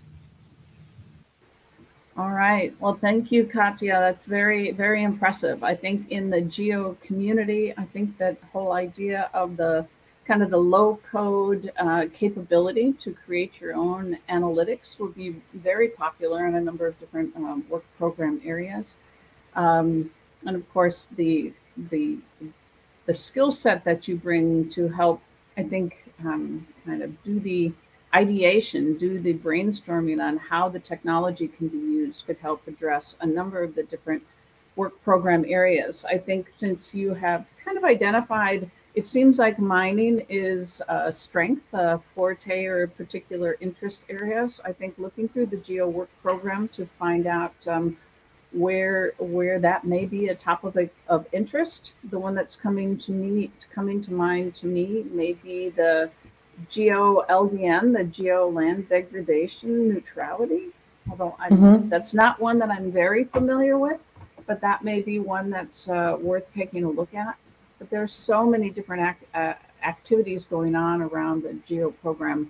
I think finding that sweet spot of programs that are interested in that mining and tracking the land, changes in the land, either in the kind of in the forestry. You also mentioned that one. That could be another area. But I think that you bring a lot to the table that would be of interest and maybe could streamline, support, and help advance some of the ongoing projects. Thank you very much, Pat. These are very kind words. I'll definitely follow up and see how we can help. Thank you.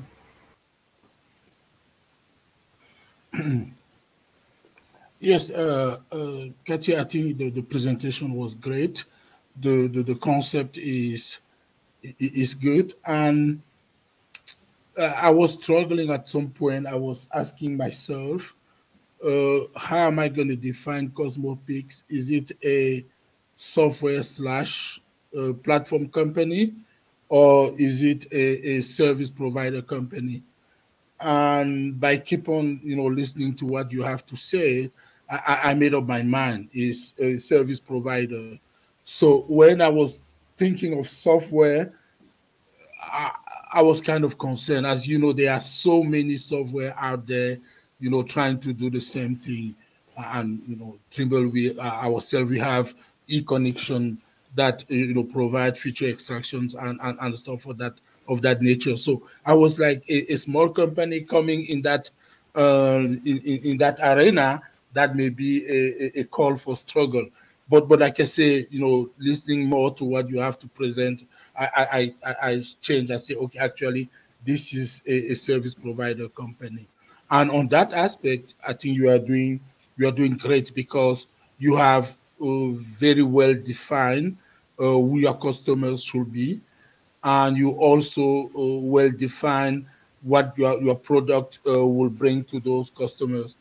My only suggestion to you, and that's a little bit in line with what Pat just said by mentioning GEO, but for me is to make sure that you have real partnerships that you need to go after.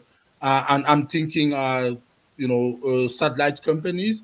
I'm thinking other satellite providers, right? So you want to people, when they say we can go through Cosmos Pix to download Landsat or Sentinel images, to know for sure that in a quick turnaround we're gonna have not only the image but the intelligence behind the image from what you guys are going to do. So I think it's very important for Cosmos Pix to secure some good partnerships with those organizations. But though, that's a great concept overall. Mm-hmm. Thank you very much. Yes, we have been working on securing some partnerships. We've secured some already, and we're looking to extend the list of partners. So for some of you, whether you're a participant or a speaker, if you would like us to talk about partnering together, drop us a message or contact me directly, and I'll be happy to talk to you. Thank you very much for the suggestion. Fantastic and excellent input from both Albert and Pat. Thank you, Katja. Best of luck as you Thank you. grow Cosmos Pix. Over to our next profiling candidate, Cropix AgMap. We have Dietrich Heinz, the CEO and the founder, to take us through his organization. Welcome, Dietrich. Welcome, and thank you for the invitation. Do you hear me? Yes. Okay. Let me first try to upload or to share screen.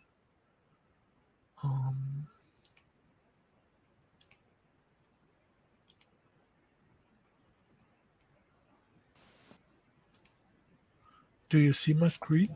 Yes, it's there. Thank you. Okay. What I'm going to talk about is maybe not so complex, the story. Maybe first a bit about my background. I'm coming actually from agriculture, from agricultural research. And I later studied geoinformatics, and I was working for a certain time for a reinsurance company, running field trials and trying to calibrate SAR data to see the change after events. And what I want to present here or focus on in my presentation is a comparison between data from SAR and optical data. So to give you a bit an impression how it looks like and how it compares. Because what we have as well is we have a WebGIS platform where we present our map products for 10 examples around the world. And there is only Sentinel-1 data, map products from Sentinel-1 data.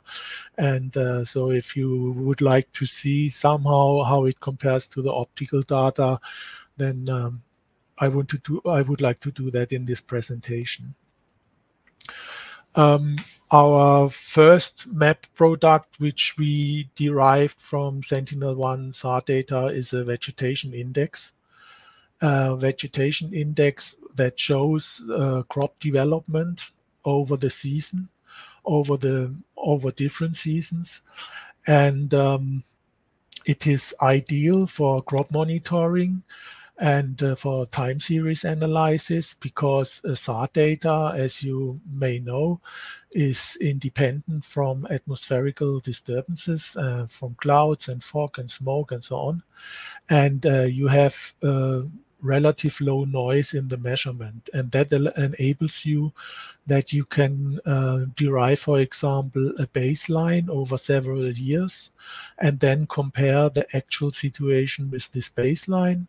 Or you can compare as well with the image before and calculate directly the change, because it is still one of the most important concepts in remote sensing is change detection.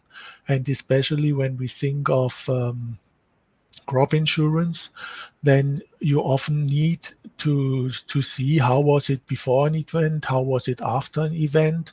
The crop you observe, or the particular plot you observe, had already a pattern, a growth pattern, and after the event it gets another pattern, and now you have to see how much this event influences the crop. The legend for this map product you see on the right side. The values range from 1 to 100, and it is over all different crops and over all regions and seasons. The advantage of the Copernicus data, where Sentinel-1 is one satellite from this group, is that the data is available. The raw data is for free, and it covers the whole world in a regular schedule. So we have, for most regions, we have 6 days, and in some regions we have a 12 days repetition. And the ground resolution is 20 by 20 meter, which is for agricultural applications. In many cases it's suitable, except where the plots are very small, less than 2 hectares, then the resolution appears a bit low. The second map product which we developed is a water index. It was calibrated against optical data from Sentinel-2, the NDWI GAO from GAO. And this one shows the humidity in plants, and it is useful to see drought, if a drought is developing over the time. And of course, it is useful for irrigation schemes. The legend you see here as well for this map product, it ranges from 0 to 150. And again, the data is available from all over the world. The examples I would like to show you are from Hungary. This is as well one example which we have in our WebGIS application, which we call IMAP. The first image is a color, a true color image. On the right side, you see the Sentinel-2, the RGB. That is how we would see it as well if we would fly over it. The plots which are a bit yellow in this stage at early May are flowering rapeseed plots. So they appear in yellow, and what appears in green is normally winter cereals, rye, barley, wheat, and all the brown plots are bare soil, or there is summer crops are already planted, but the vegetation is very sparse, so you still see bare soil condition. On the left side, we have a color composite which is derived from Sentinel-1 SAR, and there you see that the plots which are rapeseed have relative high value in green, and the SAR has a different physical measurement. It measures the roughness and the structure and the humidity of the surface, so it will not change its appearance if the crop turns into yellow because it is flowering. This example now is the same date. On the left side, you see this vegetation index, And on the right side, you see the NDVI 1 day later. And there you see that especially these plots, which are a bit yellow, those are these rapeseed plots where the NDVI shows a lower value. Normally, NDVI reflects the content of chlorophyll. So when the flowers are yellow, you have a lower value there. But in the SAR, in the vegetation index, those plots appear with a relative high value because you have a lot of vegetation biomass there, actually. Then the same date, the SAR water index compared with the NDWI. We see here more or less as well the same pattern, whereby the values are in different ranges, but those plots which are vegetated have show a high humidity, and where you have bare soil, you have low humidity. The same region now in mid of July.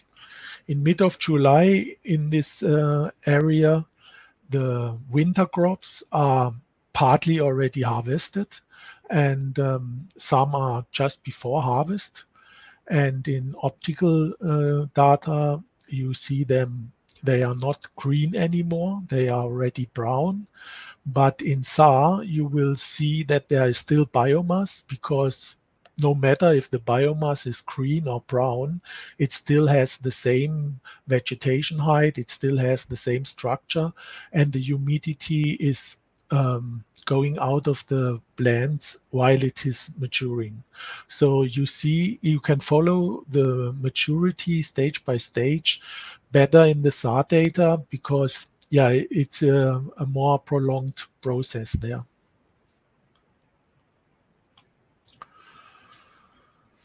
Here, for example, if you compare in the NDVI, there are some of the plots are already, they look like bare soil, but they are not yet bare soil. There is still vegetation is standing there, but it is not yet harvested, but it is as well not anymore green, and that's why it appears here in brown. It has a low NDVI, which means it has a low chlorophyll. In SAR, you still see that there is something, and that the values go back or go down. And that means that the plants are in the maturity phase, and you can follow up the, when it is the right time perhaps to harvest, or where to start to harvest your crops.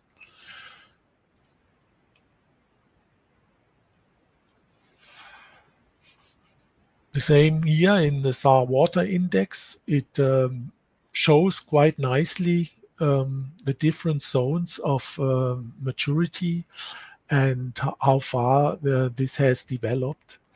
And for farmers who use precision farming or have to organize their machinery, then they can use such kind of data to lower the costs and to be more efficient. The third example is then from early September. Early September means in this area that the winter crops are already harvested completely, all of them. And the summer crops, which is mainly corn and sunflower in this region, are growing up. Some plots here appear a bit in yellow. That is sunflower, most probably. And what you see on the Sentinel-1 SAR color composite, this one plot, which appears very bright in yellow, that is, there is a high roughness on the soil. That is probably because of plowing. So there is a higher, is another value because the surface of the soil has a high backscatter. In the ESVI, we see that it is reflected as bare soil, what it is as well in reality, and that those plots which are now summer crops, they appear in green, and some of them are as well in maturity phase. So the values are going down bit by bit. And that, the last one is again from the same date, SAR water index compared with the normalized difference water index from GEO. So there's one plot where we have a very high value in the SAR water index, but a low value in the NDWI. That is because of the roughness from the plowing, that it appears there in a high value. That is the last image which I want to show you.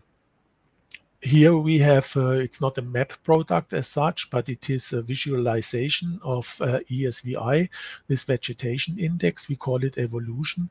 It's a combination of 3 ESVI succeeding dates, which are combined to a color composite. And once you start to work with it, it's very easy to perceive, because what is green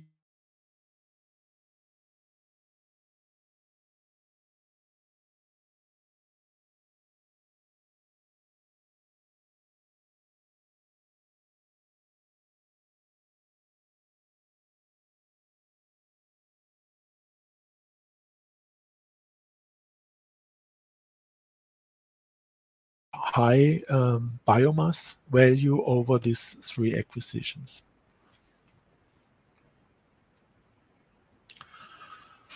So let me go back. I'm through. Do you still see my screen? No. Hi, Dietrich. No, we've lost your screen, but yeah, it's good. I'm through with it. Yeah, that is, as I said, that is what I wanted to show you. We have this kind of map products. We can calibrate it for all regions around the world, I mean, where agriculture takes place. And we offer this service to people who work in the field of precision farming, or people who work in the field of crop insurance, or for organizations who want like to do a crop monitoring over large areas.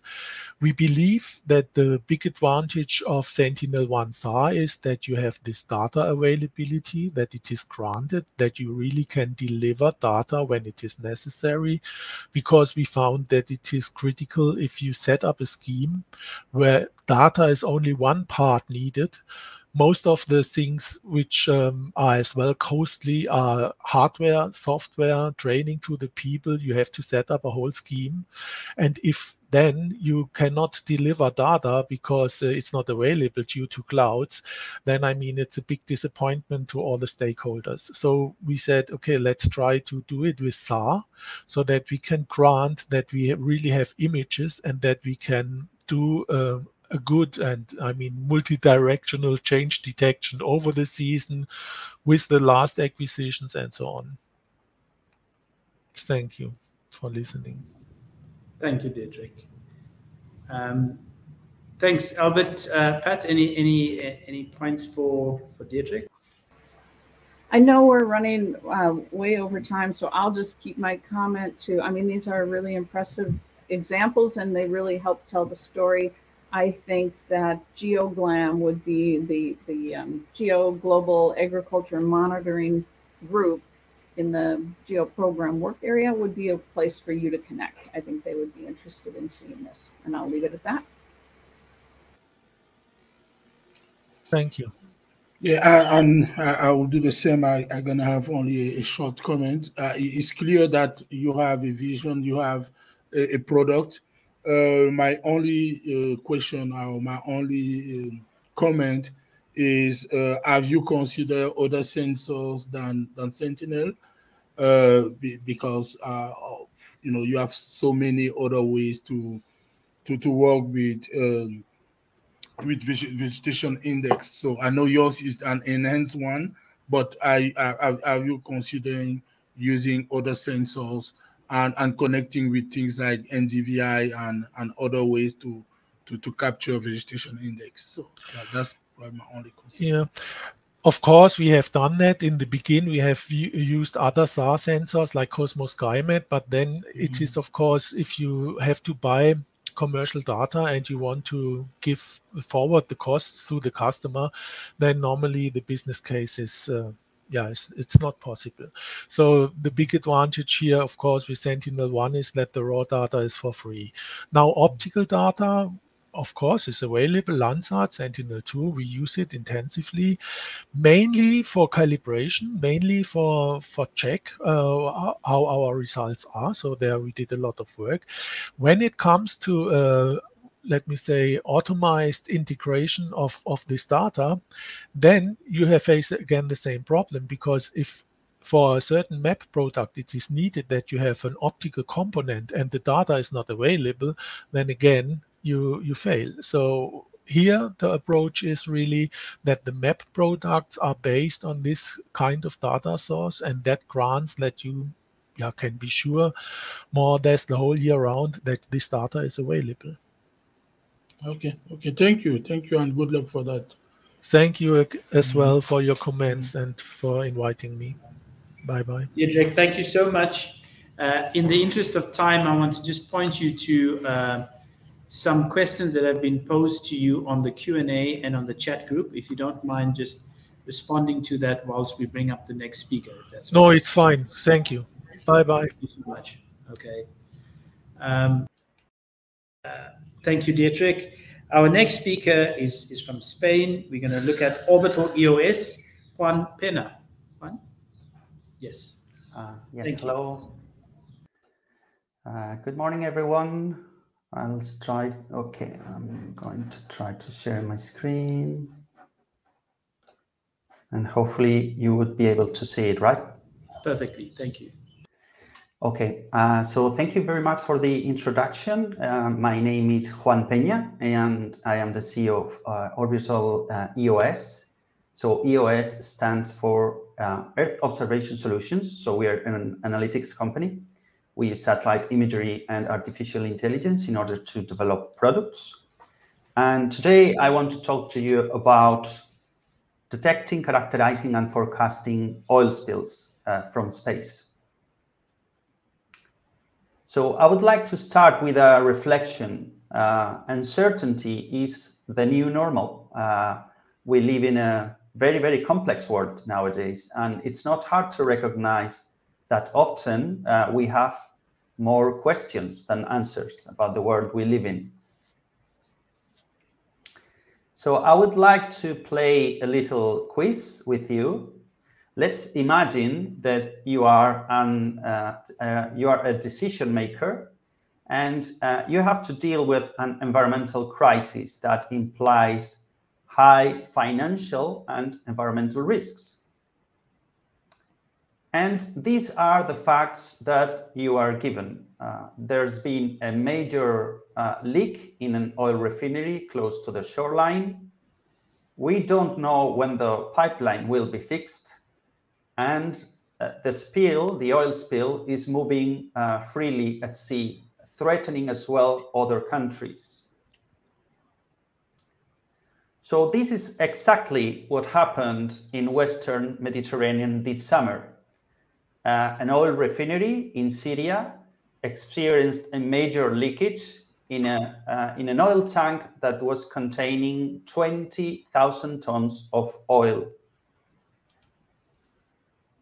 So you can imagine that the challenge that we face is enormous, because oil spills can be quite large and very, very dynamic. We are moving in an environment that changes all the time. So there are three basic questions that we need to answer as decision makers. Where is the oil spill right now, and where is it going to be in the following hours or days? What are the characteristics of the spill, and when the oil is going to reach the shoreline? So in order to address all these questions, we have developed Eos Viewer. And Eos Viewer is a digital platform designed to be a one-stop shop for oil spill monitoring and reporting. It's based on intensive use of satellite imagery, SAR and optical. It uses advanced analytics based on artificial intelligence models. We can identify the source when the spill is clearly connected to a ship using AIS data, and we can forecast the trajectory of the spill using advanced modeling already integrated in the platform. So let's see some use cases. How you can use this tool? Well, you could potentially use this tool for MARPOL enforcement. As you know quite well, MARPOL is the international treaty that tells the ships how they should dispose oily waste. Unfortunately, some ships discharge oily waste illegally at sea, and many countries have the mandate to control this behavior. So here we are seeing a real case detected in the Mediterranean Sea, where we can detect the spill, characterize it, and identify the source. You could use this tool also for asset monitoring. So let's say that you have some oil rigs in the offshore oil rigs at sea. So this is again a real case after Hurricane Ida in the Gulf of Mexico. Some submarine pipelines broke, and they produced some major oil spills close to the shoreline. So we controlled this event, we characterized the spill, and produced all the information in digital format for our clients. And of course, you can use our tool for emergency response. This is one of the satellite images that we analyzed this summer for the Syria oil spill crisis. This day, the spill was covering an area of more than 1,000 square kilometers of marine surface. The nice thing of using optical data is that we can derive not only the surface of the spill, but we can also understand where the thick oil is located. And that means that we can understand where you should focus your response efforts, because as we can see here in the graphic, less than 2% of the surface contains between 40 to 50% of the volume. We're very glad that this is an exclusive product derived by the analysis of optical imagery, and it's exclusive in the market. So how are we different? We have designed the most advanced system for oil spill monitoring and reporting. We count with more than 25 years of combined operational experience working at the Spanish Coast Guard. We aim at being the fastest service in the market. We know we are dealing with real emergencies. The platform has been designed to be very intuitive. So one-stop shop digital solution providing all what the customer needs. And the artificial intelligence models have been trained by experts. And I mean experts with real operational experience in identifying oil spills in remote sensing data, supported by experts in artificial intelligence. That helps us improve the accuracy by 60% over what is there in the market right now. So we are Orbital EOS. We are a spin-off of the Spanish Coast Guard, and we use space to take care of our planet. Thank you very much. Wonderful. Thank you, Juan, for doing it so succinctly. That helps us with a few minutes. Sure. Love it. Albert and Pat, back to you. Yeah, thank you for the presentation. I'll be quick here too. I think this is very timely that GEO has always had a very focused eye on disaster risk reduction following the Sendai framework. And more recently, I think about a year ago, they launched a disaster risk reduction work group. That may be an area for you to look into, as well as GeoDharma.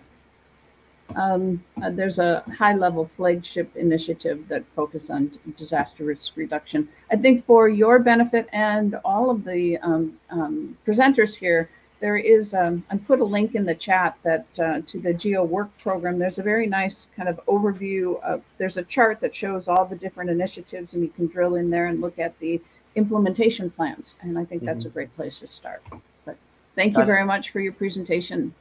That'd be very timely and critical tools. Yeah, Johan, thank you. Thank you so much for the presentation. Your business model is very clear. At some point, I was like, okay, are they going to add detection you know, to the monitoring, but that's too much to ask, you know, for you to detect a oil spill from your company. But I mean, doing the monitoring and being able to provide a quick response and to the decision makers is something that is really needed. And yes, so very good model, very good presentation too. Thank you so much. Thank you very much. You're welcome. Thank you, Juan. And best of luck as you roll it out. Thank you so much. Thank you. Our next company is from China. We're going to hear about IMAP Cloud, presented to us by Mr. Huang. Oh, is that changed? Is that Feng?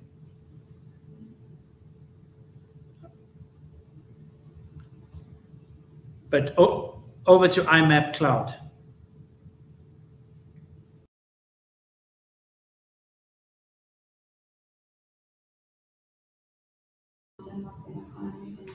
All right.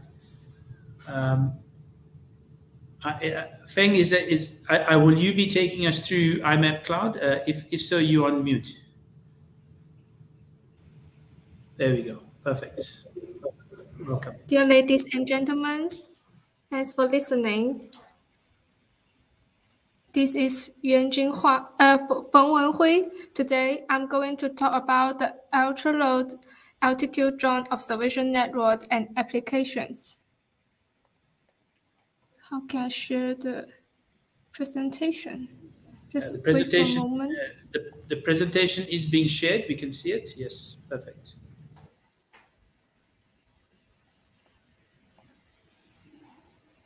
Oh, it's too fast. It is a bit fast. Is it too fast?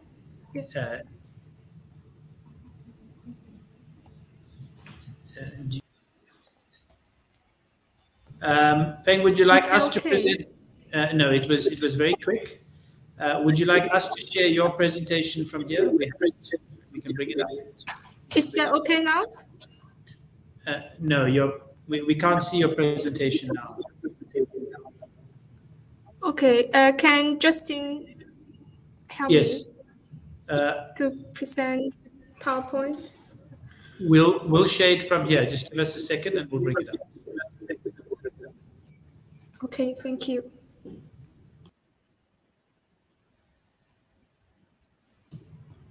There you go. All right. Thank you. Yes, thank you. Dear ladies and gentlemen, thanks for listening. This is Wenhui Feng. Today, I'm going to talk about the ultra-low altitude drone observation network and applications. Our company is a high-tech enterprise dedicated to research and the development of geospatial intelligent products. Next slide, please. Our company is a high-tech enterprise dedicated to the research and development of geospatial intelligent products and provides ultra-low altitude drone remote sensing network operation services and industry solutions. Next slide, please. We provide a new concept of the drone observation network. This network is a space-based Internet of Things. We can use the drone base stations to command and dispatch the drone group to achieve high frequency, amended, and comprehensive resources. Next page. Next slide, please. Yeah. Those are our main products. At the previous slide, please. The previous one, please. Those are our main products, iNet series. They are the intelligent drone base stations. We provide different types of the base stations for various industries according to different coverage areas and the needs of different operating scenarios. Please pay attention that our base stations can be connected with our software to provide remote control services. Next slide, please. As you can see, this is the workflow for our main products. First of all, we can plan the route through the drone geospatial operation system. Then, through the 5th generation base communication technology, the drone inside the base station can be issued with inspection taxes, and the drones will automatically take off from the base station through the AI module and other technologies to capture the data. Finally, it can generate an automatic analysis report from the drone geospatial operation system. Next slide, please. These are the sensors we can offer. We can offer different types of sensors according to various application scenarios. Next slide, please. This is the drone geospatial operation systems. As you can see from the right-hand side, it has 4 functions. The first one is intelligent base station remote. The second one is multi-source data dynamic acquisition. The third one is the mass data analysis and mining. The fourth one is spatial temporal data visualization. Next slide, please. Let's see what we have done so far in AquaWatch. Next slide, please. We provide the intelligent water solutions with the intelligent drone base station, offering a new approach for water quality monitoring. We have established a water environment remote sensing monitoring network that integrates layers of air, space, and ground. These 3 layers can form an integrated remote sensing monitoring system from the sky to the ground. Next slide, please. We provide these intelligent water solutions with the 5th generation base communication technology, plus our main products, plus the AI technology. The first line you can see from the screen is the pictures shows the drone inspection and data collection in different application scenarios. The second row of images is the system to those scenarios. Next slide, please. These are the further examples. In the scene of previous slide, the data types shown on the left-hand side can be captured by the drone. This data can be applied to the specific scenarios, such as the identification of sewage outlet shown on the right, and illegal sand mining. Next slide, please. Let's see what we can do in data integration and analysis system. Next slide, please. As you can see from the above descriptions, by integrating our software and hardware equipment, our company is carrying out the Intelligent Grid Urban Management project based on the 5th generation base communication technology and the drone networking technology, covering an area of 143 square kilometers in Danzhou town in Foshan City. The Intelligent Grid Urban Management solution can provide a set of inspection and analyzing services for public security, emergency response, urban management, land inspection, water conservancy, environmental protection, and other government departments in Danzhou town. The feature of our solution is it can provide just one set of service to all departments, which means those departments can utilize or share the same data source. It can improve traditional method of drone inspection operation. The inspection frequency, coverage, and response time of drone inspection operation have been greatly improved. It can achieve a complete closed loop from discovering problems, analyzing problems, to solving problems. Next slide, please. Our future outlook is, and next slide, please. Our future outlook is becoming the world's leading ultra-low altitude drone remote sensing service provider. We plan to set up research projects under the GEO frame and plan to participate in future GEO work plans and project applications to provide more advanced technologies approaches for GEO in the future. That's all. Thank you.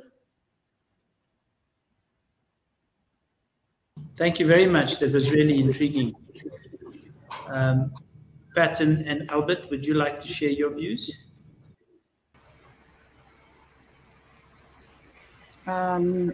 Very, very quickly, very impressive. It's quite a complete suite, and we haven't heard a lot about the drone usage in the GEO community so much. I'm thinking that as you were talking about water quality, I think that's something that's very much of interest to the community here, to the GEO community. Maybe connecting in through some of the GeoBond and biodiversity and their work on essential variables. I'd look at that area. But thank you very much. Very impressive. Thank you. Thank you.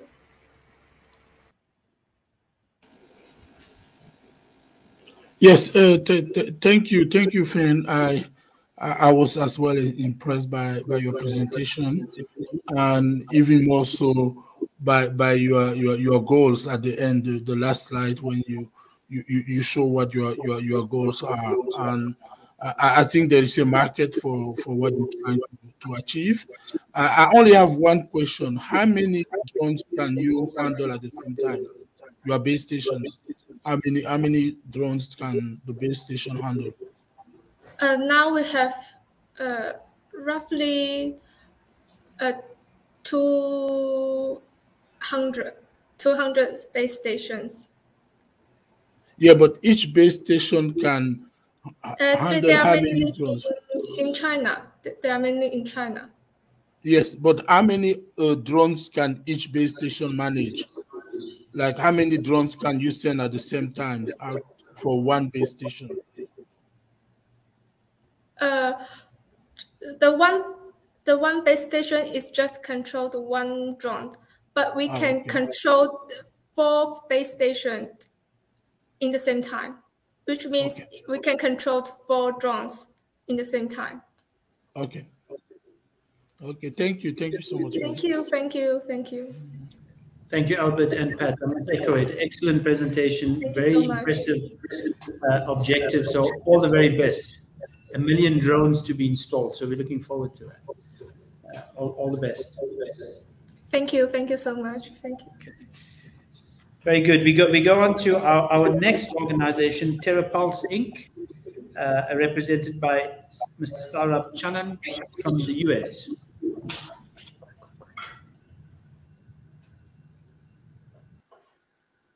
Hi, Saurabh.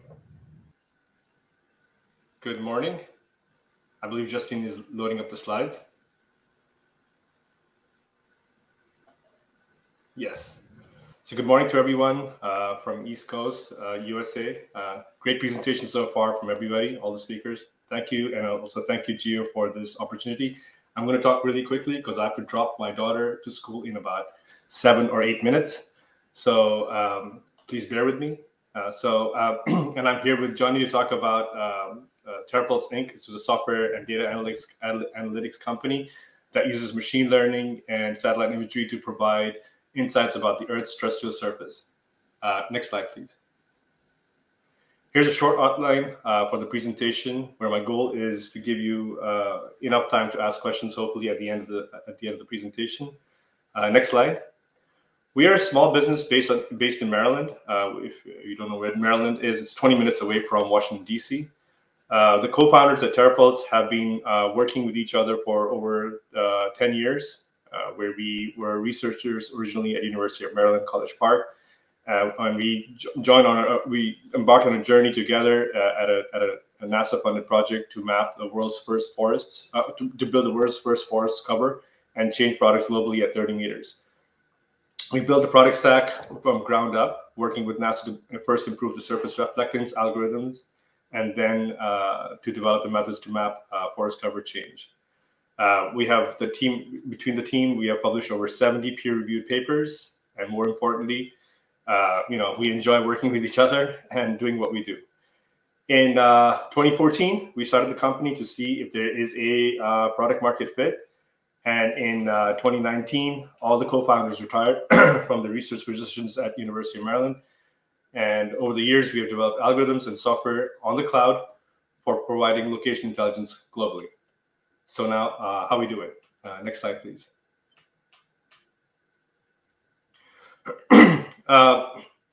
We ingest essentially petabytes, vast amounts of satellite data, coupled with other land cover products from multi-sensors, LiDAR, JEDI, Sentinel-1, Sentinel-2, SAR, different sensor types, different platforms. And also, in some cases, tabular data, for example, forest inventory data that has been collected by the government agencies in Excel or CSV to build and train our models. Once the model is built, we then produce time serial data, which allows us to conduct time serial change detection. Once the data has been generated, we enable our users to access our product using TerraView, which is a visualization platform. And once the client has interacted with the data quickly and lets us know where the challenges are with our model, we improve it, we iterate through it very quickly. And then once they're satisfied with the results, we export the data based on the user spec, which could be a JSON, CSV, PDF report, or just simply API. The products that we have built, just a high-level overview, are above-ground biomass products, forest activity data, fire probability, rangeland monitoring, wetland-urban interface, and other land use, land cover change monitoring products. But for this purpose of this talk, I will be focusing mostly on forestry products for RED plus MRV effort. Next slide, please. Due to the temporal requirements of most of our clients in the context of building RED plus MRV, we leverage data from the Landsat program, which is a joint NASA-USGS program that has been acquiring images, scenes of the Earth's surface for almost half a century. Also, if there's anybody from NASA and USGS, congratulations on the recent launch of Landsat 9. The newly released images look fantastic. In most of our projects, the Landsat program allows us to provide our clients baselines from 1982, and then compare the forest activity data to present. Most of you already know what Landsat time looks like, but if not, here's what it looks like. Next slide. Where an image covers about 185 by 100 kilometer square area, and that same area is covered every 16 days. Now, this latency can be shortened by combining multiple Landsat platforms. In this case, these days we do Landsat 7 and 8, and which reduces the latency to about 8 days. When we take all the data available for a given region of interest and we sift through the tiles that are completely cloudy or have some issues, we can get that then we atmospherically correct the data. And at this point, the data is ready for our machine learning models. Next slide, please. So this allows us to harvest data for 40 years. Next slide, please. And here is this is how a global outlook of a tree, one of our products looks like. This is called a tree canopy covered product, where dark green represents dense canopy cover and very light green is sparse or low canopy cover, which could be sparsely wooded forests, savannas, or young plantations. In generating a fractional canopy cover or continuous canopy cover, it allows us to globally model and then threshold the model based on the user's requirement, which is UNFCCC or FAO definition of canopy cover. We then use that to estimate categorical forest cover and change activity from that. Next slide, please. Here's an example of a country that we're working with currently, Belize. They came to us and said we wanted to build a forest activity data for their FREL, for the forest reference emission levels reporting, and said that it needs to be done in 4 months. This is typically a project that takes 2 years to do, but with the power of cloud computing, we're able to get it done. And of course, maturity of our platform, we're able to get it done in 4 months. We're still working on this, But in this case, they asked us for forest loss, forest gain, forest degradation, stand age, and water cover data. We were also requested to map their mangroves, as they wanted to include that as their land cover for their biomass estimation in terms of blue carbon. Belize, fortunately, also has a great amount of data that from their previous efforts, which included land cover data, forest inventory data, LiDAR, airborne LiDAR data, which we then onboarded into our system, ingested into our platform, and then calibrated our products based on that. We're currently designing a validation process, and we'll work with the local experts to validate our forest activity data. We have about a month left and are close to wrapping up this project. Next slide, please. Quickly wrapping up. So this allows us to then give them the TerraView platform. They visualize the data, like I said earlier. It's okay. And capture and also capture local expertise to improve the model. Everybody knows that garbage in, garbage out is true phenomenon of machine learning. So we have to improve the model. There's no perfect model. And then once the data is done, we actually give our data to the user, or we can allow them to interact with our data through API. Next slide, please. Here are some of the projects national scale projects that we're working on currently, or have worked this year, just this year. That was Belize. We're also working with Costa Rica, Dominican Republic. In Philippines, we're working with United States Forest Service International Program. In Laos, earlier this year, we worked with the United Nations in GCF. And with NASA, we mapped the entire boreal forests to see the shift. Next slide, please. These are some of the partners that we worked with. And then the final slide is thank you very much for your time. We have a virtual booth set up, so if you have any questions, look forward to talking to you, and more importantly, look forward to working with the GEO community. Thank you so much. Thank you, Sarah. We definitely don't want to keep your daughter waiting either. So let's focus the inputs to you as briefly as possible, if they are. Pat and Albert, a few minutes. No, run to school, and if you're not already connected with GeoGlam, reach out to GeoGlam. Excellent. Yes, excellent presentation, sir. Just looking forward to your other products, and what we're gonna get out of here is very, very interesting. Thank you so much. Thank you once again. Cheers. Cheers, Sarah. Thank you. I beg your pardon, Elridge. We're moving on to Satellogic. Elridge, over to you. All right. In the interest of time, we'll bring Elridge back as soon as he comes back. He's just dropped off. I'm going to suggest we move on to Hilda. Hilda is founder and co-director of Geospatial Research International. Hilda is from Kenya, so looking forward, Hilda, the stage is yours. Thank you so much, Geo, for giving me this opportunity to come and present. We are Geospatial Research International, basically a service provider company working and ensuring the application of GIS and remote sensing in the fields of agriculture, water, and environment. So today I will be presenting one of the products that we have been working on, which is the Coldwell tool, a tool that we developed in collaboration with our partners, RCMD, GMS and Africa Union, who are the main donors in this particular development of this tool. So what I would like to jog our minds on is basically ask ourselves, what is value? What is it that we value mostly in our lives? Because there are various dimensions of value. And is it possible to take care of something whose value is unknown?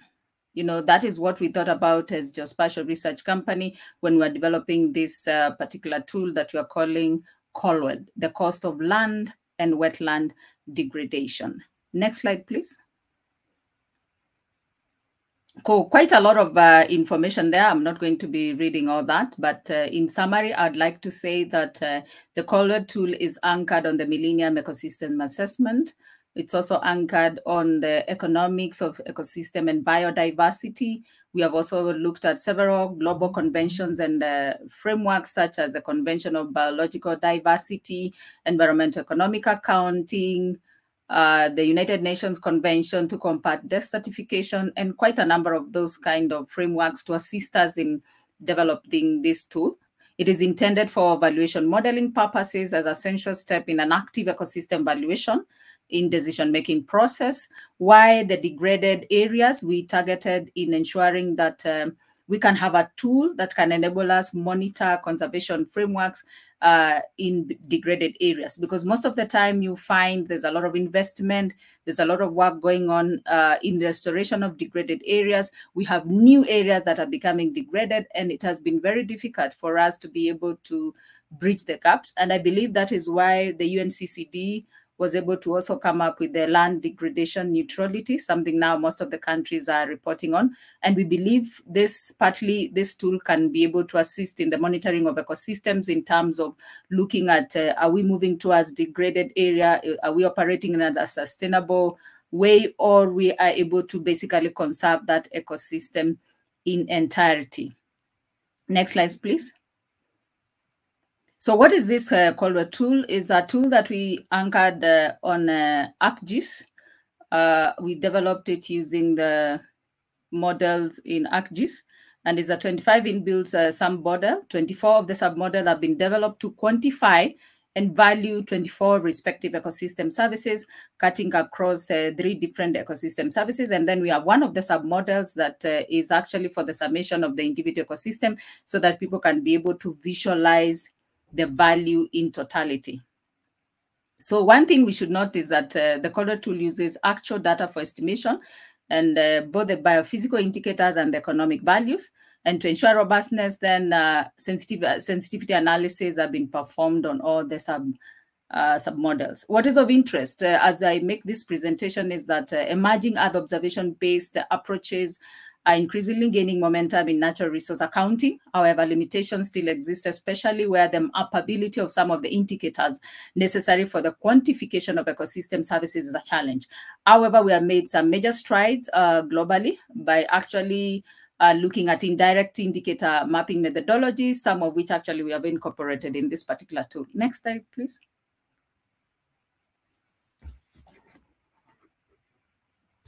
So what are these ecosystem services that have been used to build the Corridor tool? We have biodiversity and habitat conservation. We have culture and recreation and education. We have wood-based energy and timber from forest, shrublands, and wetland vegetation. We have wetland products. We have looked at entirety, what kind of wetland products that you are working with. We have climate change mitigation, where we're looking at carbon sequestration. We have water storage. We have waste treatment and purification. Next slide. Flood control. Next. Sediment and nutrient retention. And there's a last one, the soil erosion. So next slide, please. So this is basically the Corridor outlook. As you can see, it's As you can see, it's developed on the model on the ArcGIS, called the toolbox. But currently, we are finalizing on a standalone tool because of the demand from the various users and the need for accessibility. Next slide, please. In our next slide, we've just given examples of some of the models that we have done. The flood control model. It's a model that is able to value the various ecosystems that are reducing flood. Next slide, please. We have the nutrient retention, which is basically a wetland model that is looking at the ability of wetlands to retain nutrients. Next slide, please. We have the water storage wetland model. This is a very interesting model that looks at the functionality of a natural ecosystem of a wetland in terms of how it has been operating optimally and currently how it is operating. And then we calculate that value to be able to monitor based on the different uses that this particular ecosystem is giving in terms of use, whether it's domestic use, water for irrigation, hydropower, and the various uses different wetland ecosystems have. Next slide, please. So one thing that we would like to echo across is that the Colwell tool cannot function on its own. It requires a particular methodology. It requires a particular approach for you to be able to carry out ecosystem accounting. So one of the major steps is the preliminary work, where if you're an organization, you have to define the objectives behind why you need to undertake an ecosystem accounting. If it's a government institution, is a private sector intending to invest in a particular area, if it's even a donor that is giving money for the restoration of a particular ecosystem, there's a framework through which we operate. Next, please. The second step is the scoping appraisal, where you look at the spatial dimensions of the services, the complementary and conflicting services. And then the third step, we have the evaluation model, where now the Colwell tool comes in. And then we have the communication of economic values of ecosystem services to key stakeholders and decision makers. So it allows for a complementary way of working through and ensuring that once you carry out an ecosystem accounting of a degraded ecosystem, you can be able to know that, are we moving towards a point of conservation? Is it beyond restoration? And what needs to be done in terms of coming up with the various values of the very many ecosystem services emanating from a particular ecosystem. Next slide, please. So basically, these are some of the map products that we were able to undertake when we were developing this particular tool. What you see there on the map is a very important ecosystem called the Yellow Sand, which has over the years been degraded. It was a very good tourism site. We had unique antelopes that were found there, but they're no longer there. So when you bring out that value, you are able to invoke decision makers towards aspects that they need to conserve. Because sometimes when people look at an ecosystem, you might think it is not so much degraded. But then you particularly go in and start valuing or calculating the ecosystem services, then you're able to appreciate the value first of that ecosystem and how far the degradation has taken place. Next slide, please. Is the same Yellow Sand, where we did now the totality of the ecosystem services. The value there is indicated in the local Kenyan currency to showcase actually the value of Yellow Sand as it is. And then the most important thing about the Colwell tool, it is able to identify the services that currently are in existence, because when you compare Yellow Sand with maybe 30 years before, there could be some ecosystem services that are no longer available to the local users and also to other stakeholders or other secondary users. What is important to mention about the Colwell tool, we had an opportunity to work with the IUCN, where we did a socioeconomic impact of mangrove conservation frameworks. And it was interesting what came out of that study. The fact that through the Colwell tool, we were able to tie in socioeconomic survey information and the other observation data. So where we did our analysis and we were able to get certain values, and certain values were increasing, it actually went hand in hand with socioeconomic surveys that were brought on board to confirm the same information. Where are we and what is it that we are looking forward? We are looking at actually two things, building a baseline data for degraded hotspot areas in Africa and beyond, so that through that baseline data, we can be able to build a geoportal for continuous monitoring of degraded lands, so that as much as we do a lot of funding and a lot of restorative activities, we can be able to see whether we are making any gains, and if we're not making any gains, what is happening? What is happening to the primary users? What is happening to the secondary users? And where do we need to make corrections? And finally, as I wind up, is that we're looking at a lot of stakeholder sensitization towards adoption of this particular tool for decision making, be it the government institutions, be it the private sector, be it the non-governmental institutions that look at restoration of degraded lands and look at basically entirety the monitoring of ecosystem services or ecosystems to ensure that they do not get degraded or there is sustainable use. Thank you so much for this opportunity. Hilda, thank you so much. Please have a look at the chat. I see Stephen has made some suggestions on some of the GEO Week sessions that might be of interest to you. So sorry, I seem not to hear one. If you can have a look at the chat, Stephen has just outlined something that might be of interest to you in the broader GEO Week itinerary of events happening. But if I can invite Albert and Pat to maybe share their comments about your presentation as well. Thank you. Thank you very much. Great presentation. You covered a lot of ground. I really like that you outlined the kind of the process, the workflow, because I think that's commonly a missing piece, and that people may understand the data, but not that whole workflow of approaching a project. So thank you. I'm also very interested in one of the last comments you were talking about creating, at least for Africa, or maybe starting for Africa, a land degradation hotspots map. And I think that's something that would be very much of interest to the GEO community. I hope you'll be able to openly share that with the GEO community. I think the GEO LDN, the Land Degradation Neutrality work group would be, initiative would be very interested in this. And I also encourage you to look into the GEO ecosystem accounting, the EO for EA. Thank you very much. Thank you. Yes, thank you, Hilda, for the presentation. Clearly, there is a goal for what you do. There is a need for what you bring. And the stakeholders that you are dealing with now are very well identified. I'm thinking of government at the federal or local level. I'm thinking of international organizations that are pushing for better management of land. But you mentioned at some point wanted to involve the private sector. So my only suggestion will be to think about the offerings that you can have for the private sector. Are you looking at mining companies? Are you looking at forest management or entities and stuff of that nature?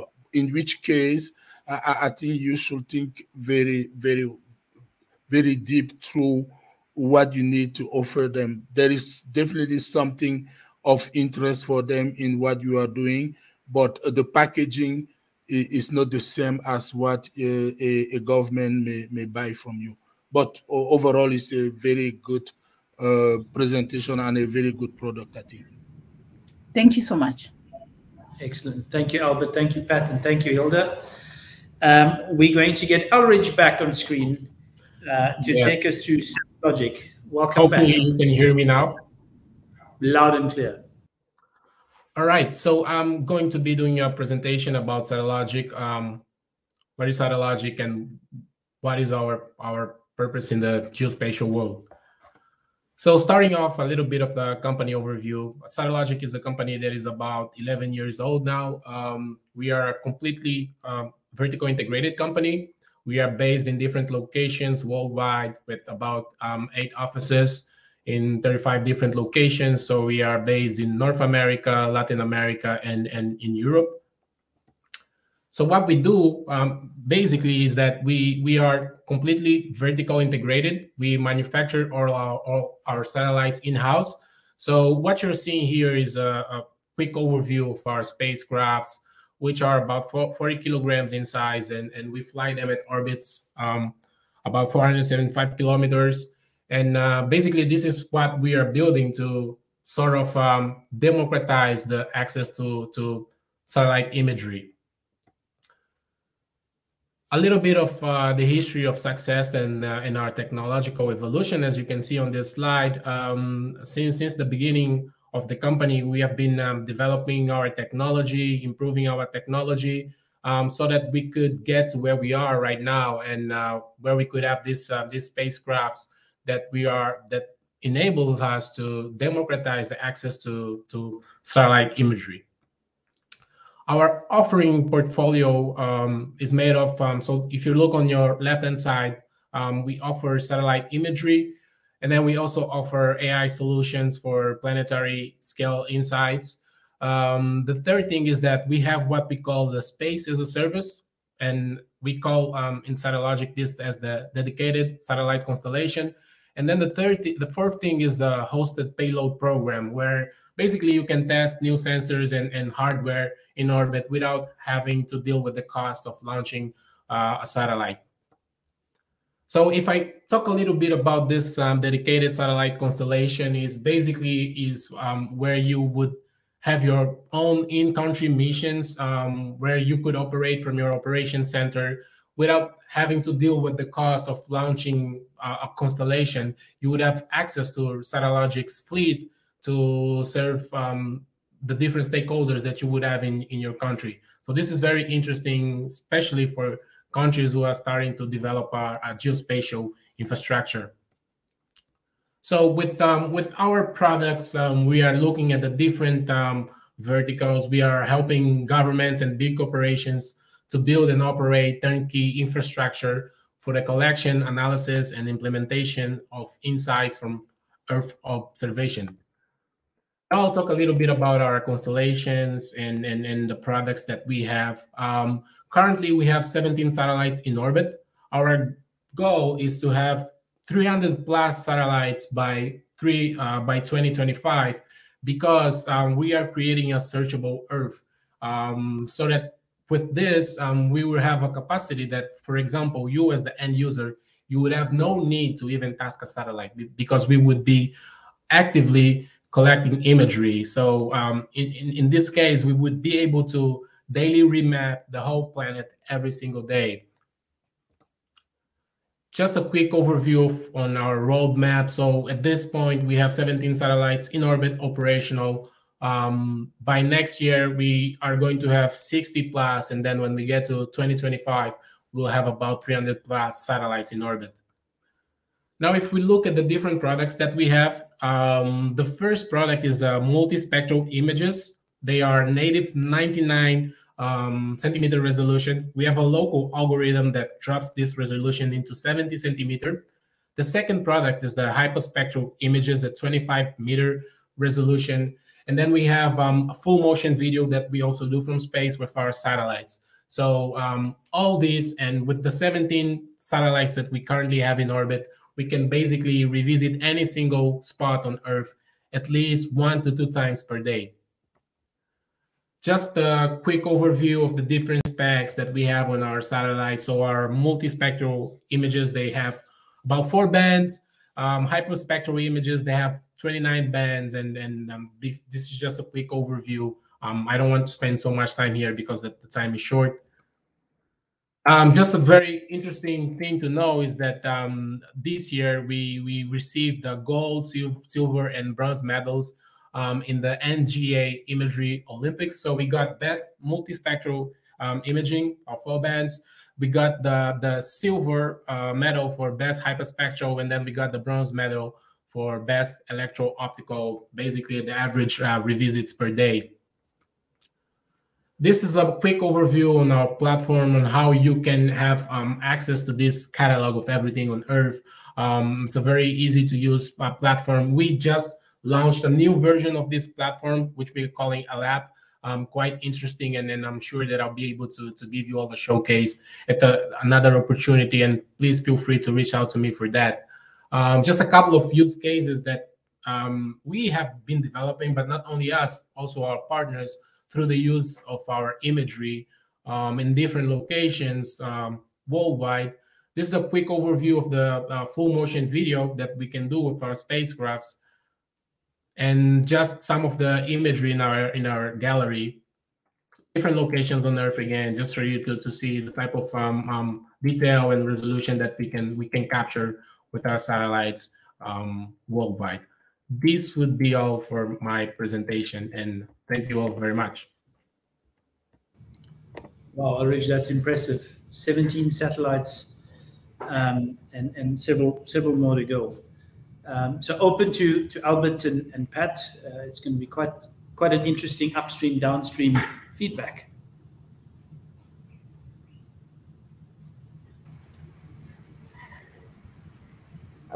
No, I was going to let Albert go first this time. I've been jumping in. That's right. No, please go ahead, Pat. Oh, yeah, I don't know. I'm not very impressive. accomplishments. And I think the quality of your work certainly is clear through the acknowledgments from NGA and others. I think it's an impressive collection of satellites and opportunity for new high quality data that I know that the GEO community will be interested in. And it just brings to mind that, you know, this is really kind of going way upstream, but I think the real focus of GEO is how to take that data and turn that data into actionable information. And I think you can bring insights in that at that end of the spectrum as well to this community. So I really hope you get Satellogic more involved in the GEO program. Thank you for your work. Thank you, Pat. Yeah, thank you, Eldridge. Very, very good presentation. The first one that I hear from Satellogic. And I heard about your company, I think 2-3 years ago, when you were having I think you were getting a huge investment from, I don't know what sources, but it's already impressive to have a company of this nature coming from an emerging market, because I mean, from those who don't know, Satellogic is originated from Argentina, and what they are doing now is very comparable to what other large with probably deeper pocket companies are doing out there. So having already 17 satellites on the sky and planning to add much more and doing the sub-meter resolution is very impressive. So I'm just looking for what the future holds for you. So thank you, and thank you for sharing that with us. Thank you, Albert. Absolutely share that sentiment. All the very best, Albert. Right. Finally, we get to have a look at Skywatch. Joel Cumming, the CTO of Skywatch. Floor is yours, Joel. Thank you. Just sharing my screen. Great. So thanks to everybody for hanging around this long, but pleasure to introduce you to Skywatch. My name is Joel Cumming and I'm the CTO. So a little bit of background about our company. The company was formed in 2014 at the NASA Space Apps Challenge. If you're not familiar with that, it's a global event that draws thousands of people from around the world. Skywatch was fortunate enough where a number of people went to the event in Toronto. Our founders met, didn't know each other there, ended up winning the Toronto event, went on to the global event and won that for best use of data. And from there, the company was formed. Over the next few years, we were fortunate enough to be incubated through some great labs like Creative Destruction, Google for Entrepreneurs, and Techstars. And just last summer, we announced our Series B round, closing 17 million US. At Skywatch, we really believe that commercial Earth observation data should be accessible to everyone.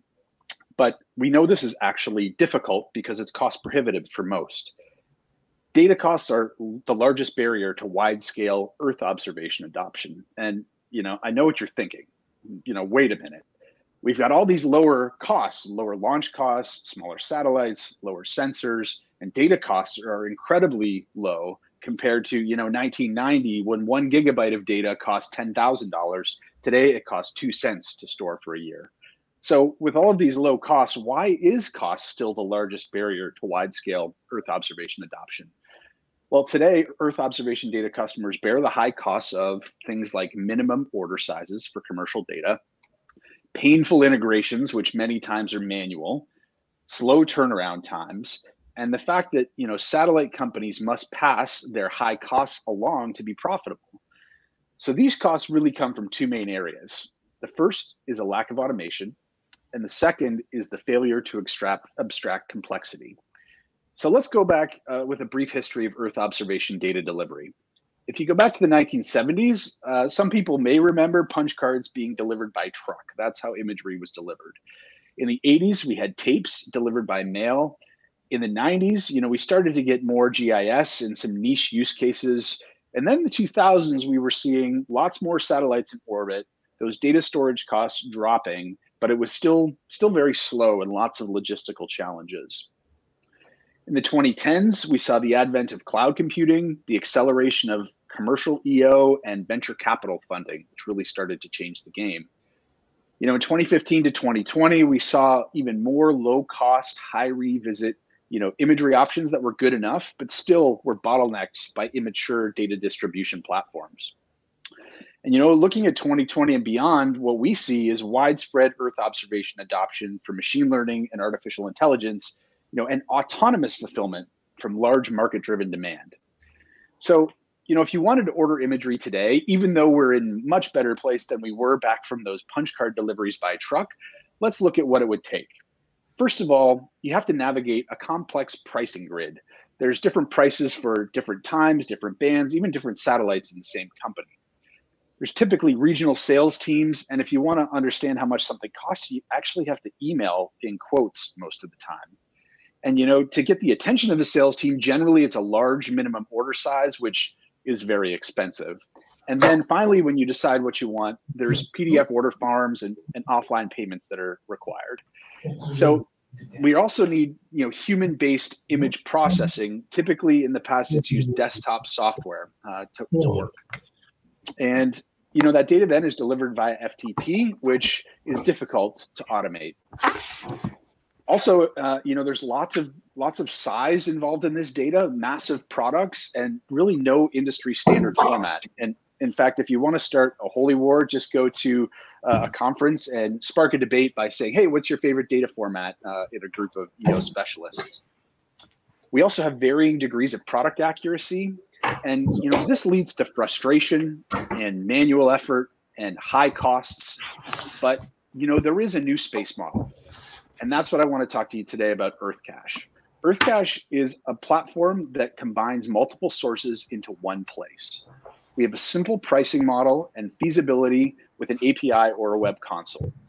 Here's an example of a screenshot showing, you know, our archive search, a result from more than one different satellite operator, and the price that you want to pay for that area of interest that you've drawn or you've uploaded.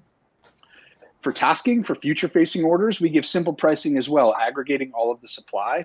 On the right side of this screen, you can see a feature that we have yet to release, but is coming soon, our probability calculator that is actually estimating things like weather and feasibility and revisit to determine if a satellite can capture the data that you're requesting. And that's all prior to actually ordering it.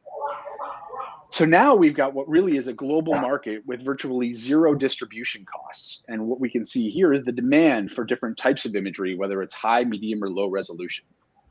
We've also integrated pay-as-you-go billing so that you're not being charged for things that you're not using. If you consume data, you're billed for it. If a data is not collected, you're not. There's no minimums that are required. And we also have automated processing with no humans in the loop. That means we can get delivery of data within minutes of acquisition in a standardized analysis-ready data format. We deliver co-registered and highly accurate data, and that means things are simple and fast and low cost. And at the end of the day, we have delighted customers. So, you know, ideas are interesting, but execution is everything. Aggregation is the way that we can control high fulfillment to our customers. Simple pricing is a way that we can draw in the non-Earth observation experts to leverage this data and start to increase demand. Data normalization makes it easy for data scientists to leverage our data from any supplier, but get the bands in the same order and the same metadata coming out of our platform. We also enable machine-to-machine ordering and delivery. That means we have a lower barrier to adoption. And at the end of the day, you know, our customers look like heroes, and that's what we want. So, you know, I'll leave you with a quote from a pioneer in the computer science industry. The purpose of abstraction is not to be vague, but to create a new semantic level in which one can be precise. So I'd encourage everyone out there, stop doing the heavy lifting. Start simplifying. Thank you. Thank you very much, Joe. I love that quote. Ideas are interesting, but execution is everything. With your permission, I'm going to use that somewhere. Go for it. Excellent. Pat and Albert, or Albert, you first this time.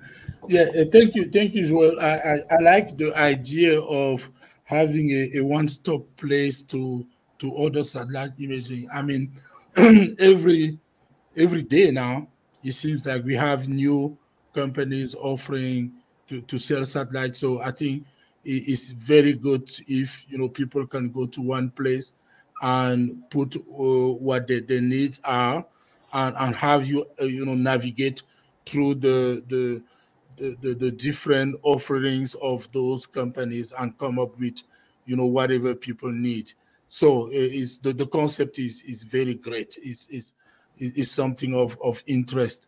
One simple question: most companies that sell satellite imaging also sell time on the satellite. Is it something that you consider? Like you can actually buy time on the satellite through Skywatch? Yeah, so I guess you could consider it sort of like a virtual constellation. So there's no one particular satellite. Now you could specify which satellite you want to get the data from, but generally what we're looking to do is fulfill a request. So you may or may not get fulfillment from one provider, but we can aggregate the supply and then get fulfillment from more than one. So there are those options there if you want to specify, but hopefully that answers your question. Okay. Thank you, Joel. Thanks, Albert. All right, I'll jump in very quick. Very nice presentation. I really like the messaging about simplifying. I think that's definitely something that we all need. And I've always thought that there's so much work that needs to be done and so much good work that can be done with data. If we all kind of play to our strengths and do our part, we can all move forward faster. And I think you have a lot to contribute to GEO in that context. I saw in the chat that it looks like you're already in conversations with the mayor of GEO, and maybe a collaboration there might emerge, and I'd be excited to see that. So thank you very much. Thanks, Pat. Fantastic, Joel. Thank you very much as well, bringing to a great close the company profiling section of day one, and with that, at the end of day one, just 40 minutes behind schedule, unfortunately, but thank you all for hanging in there. Tomorrow's day starts at 8 a.m. Central European Time, and looking forward to seeing all of you there.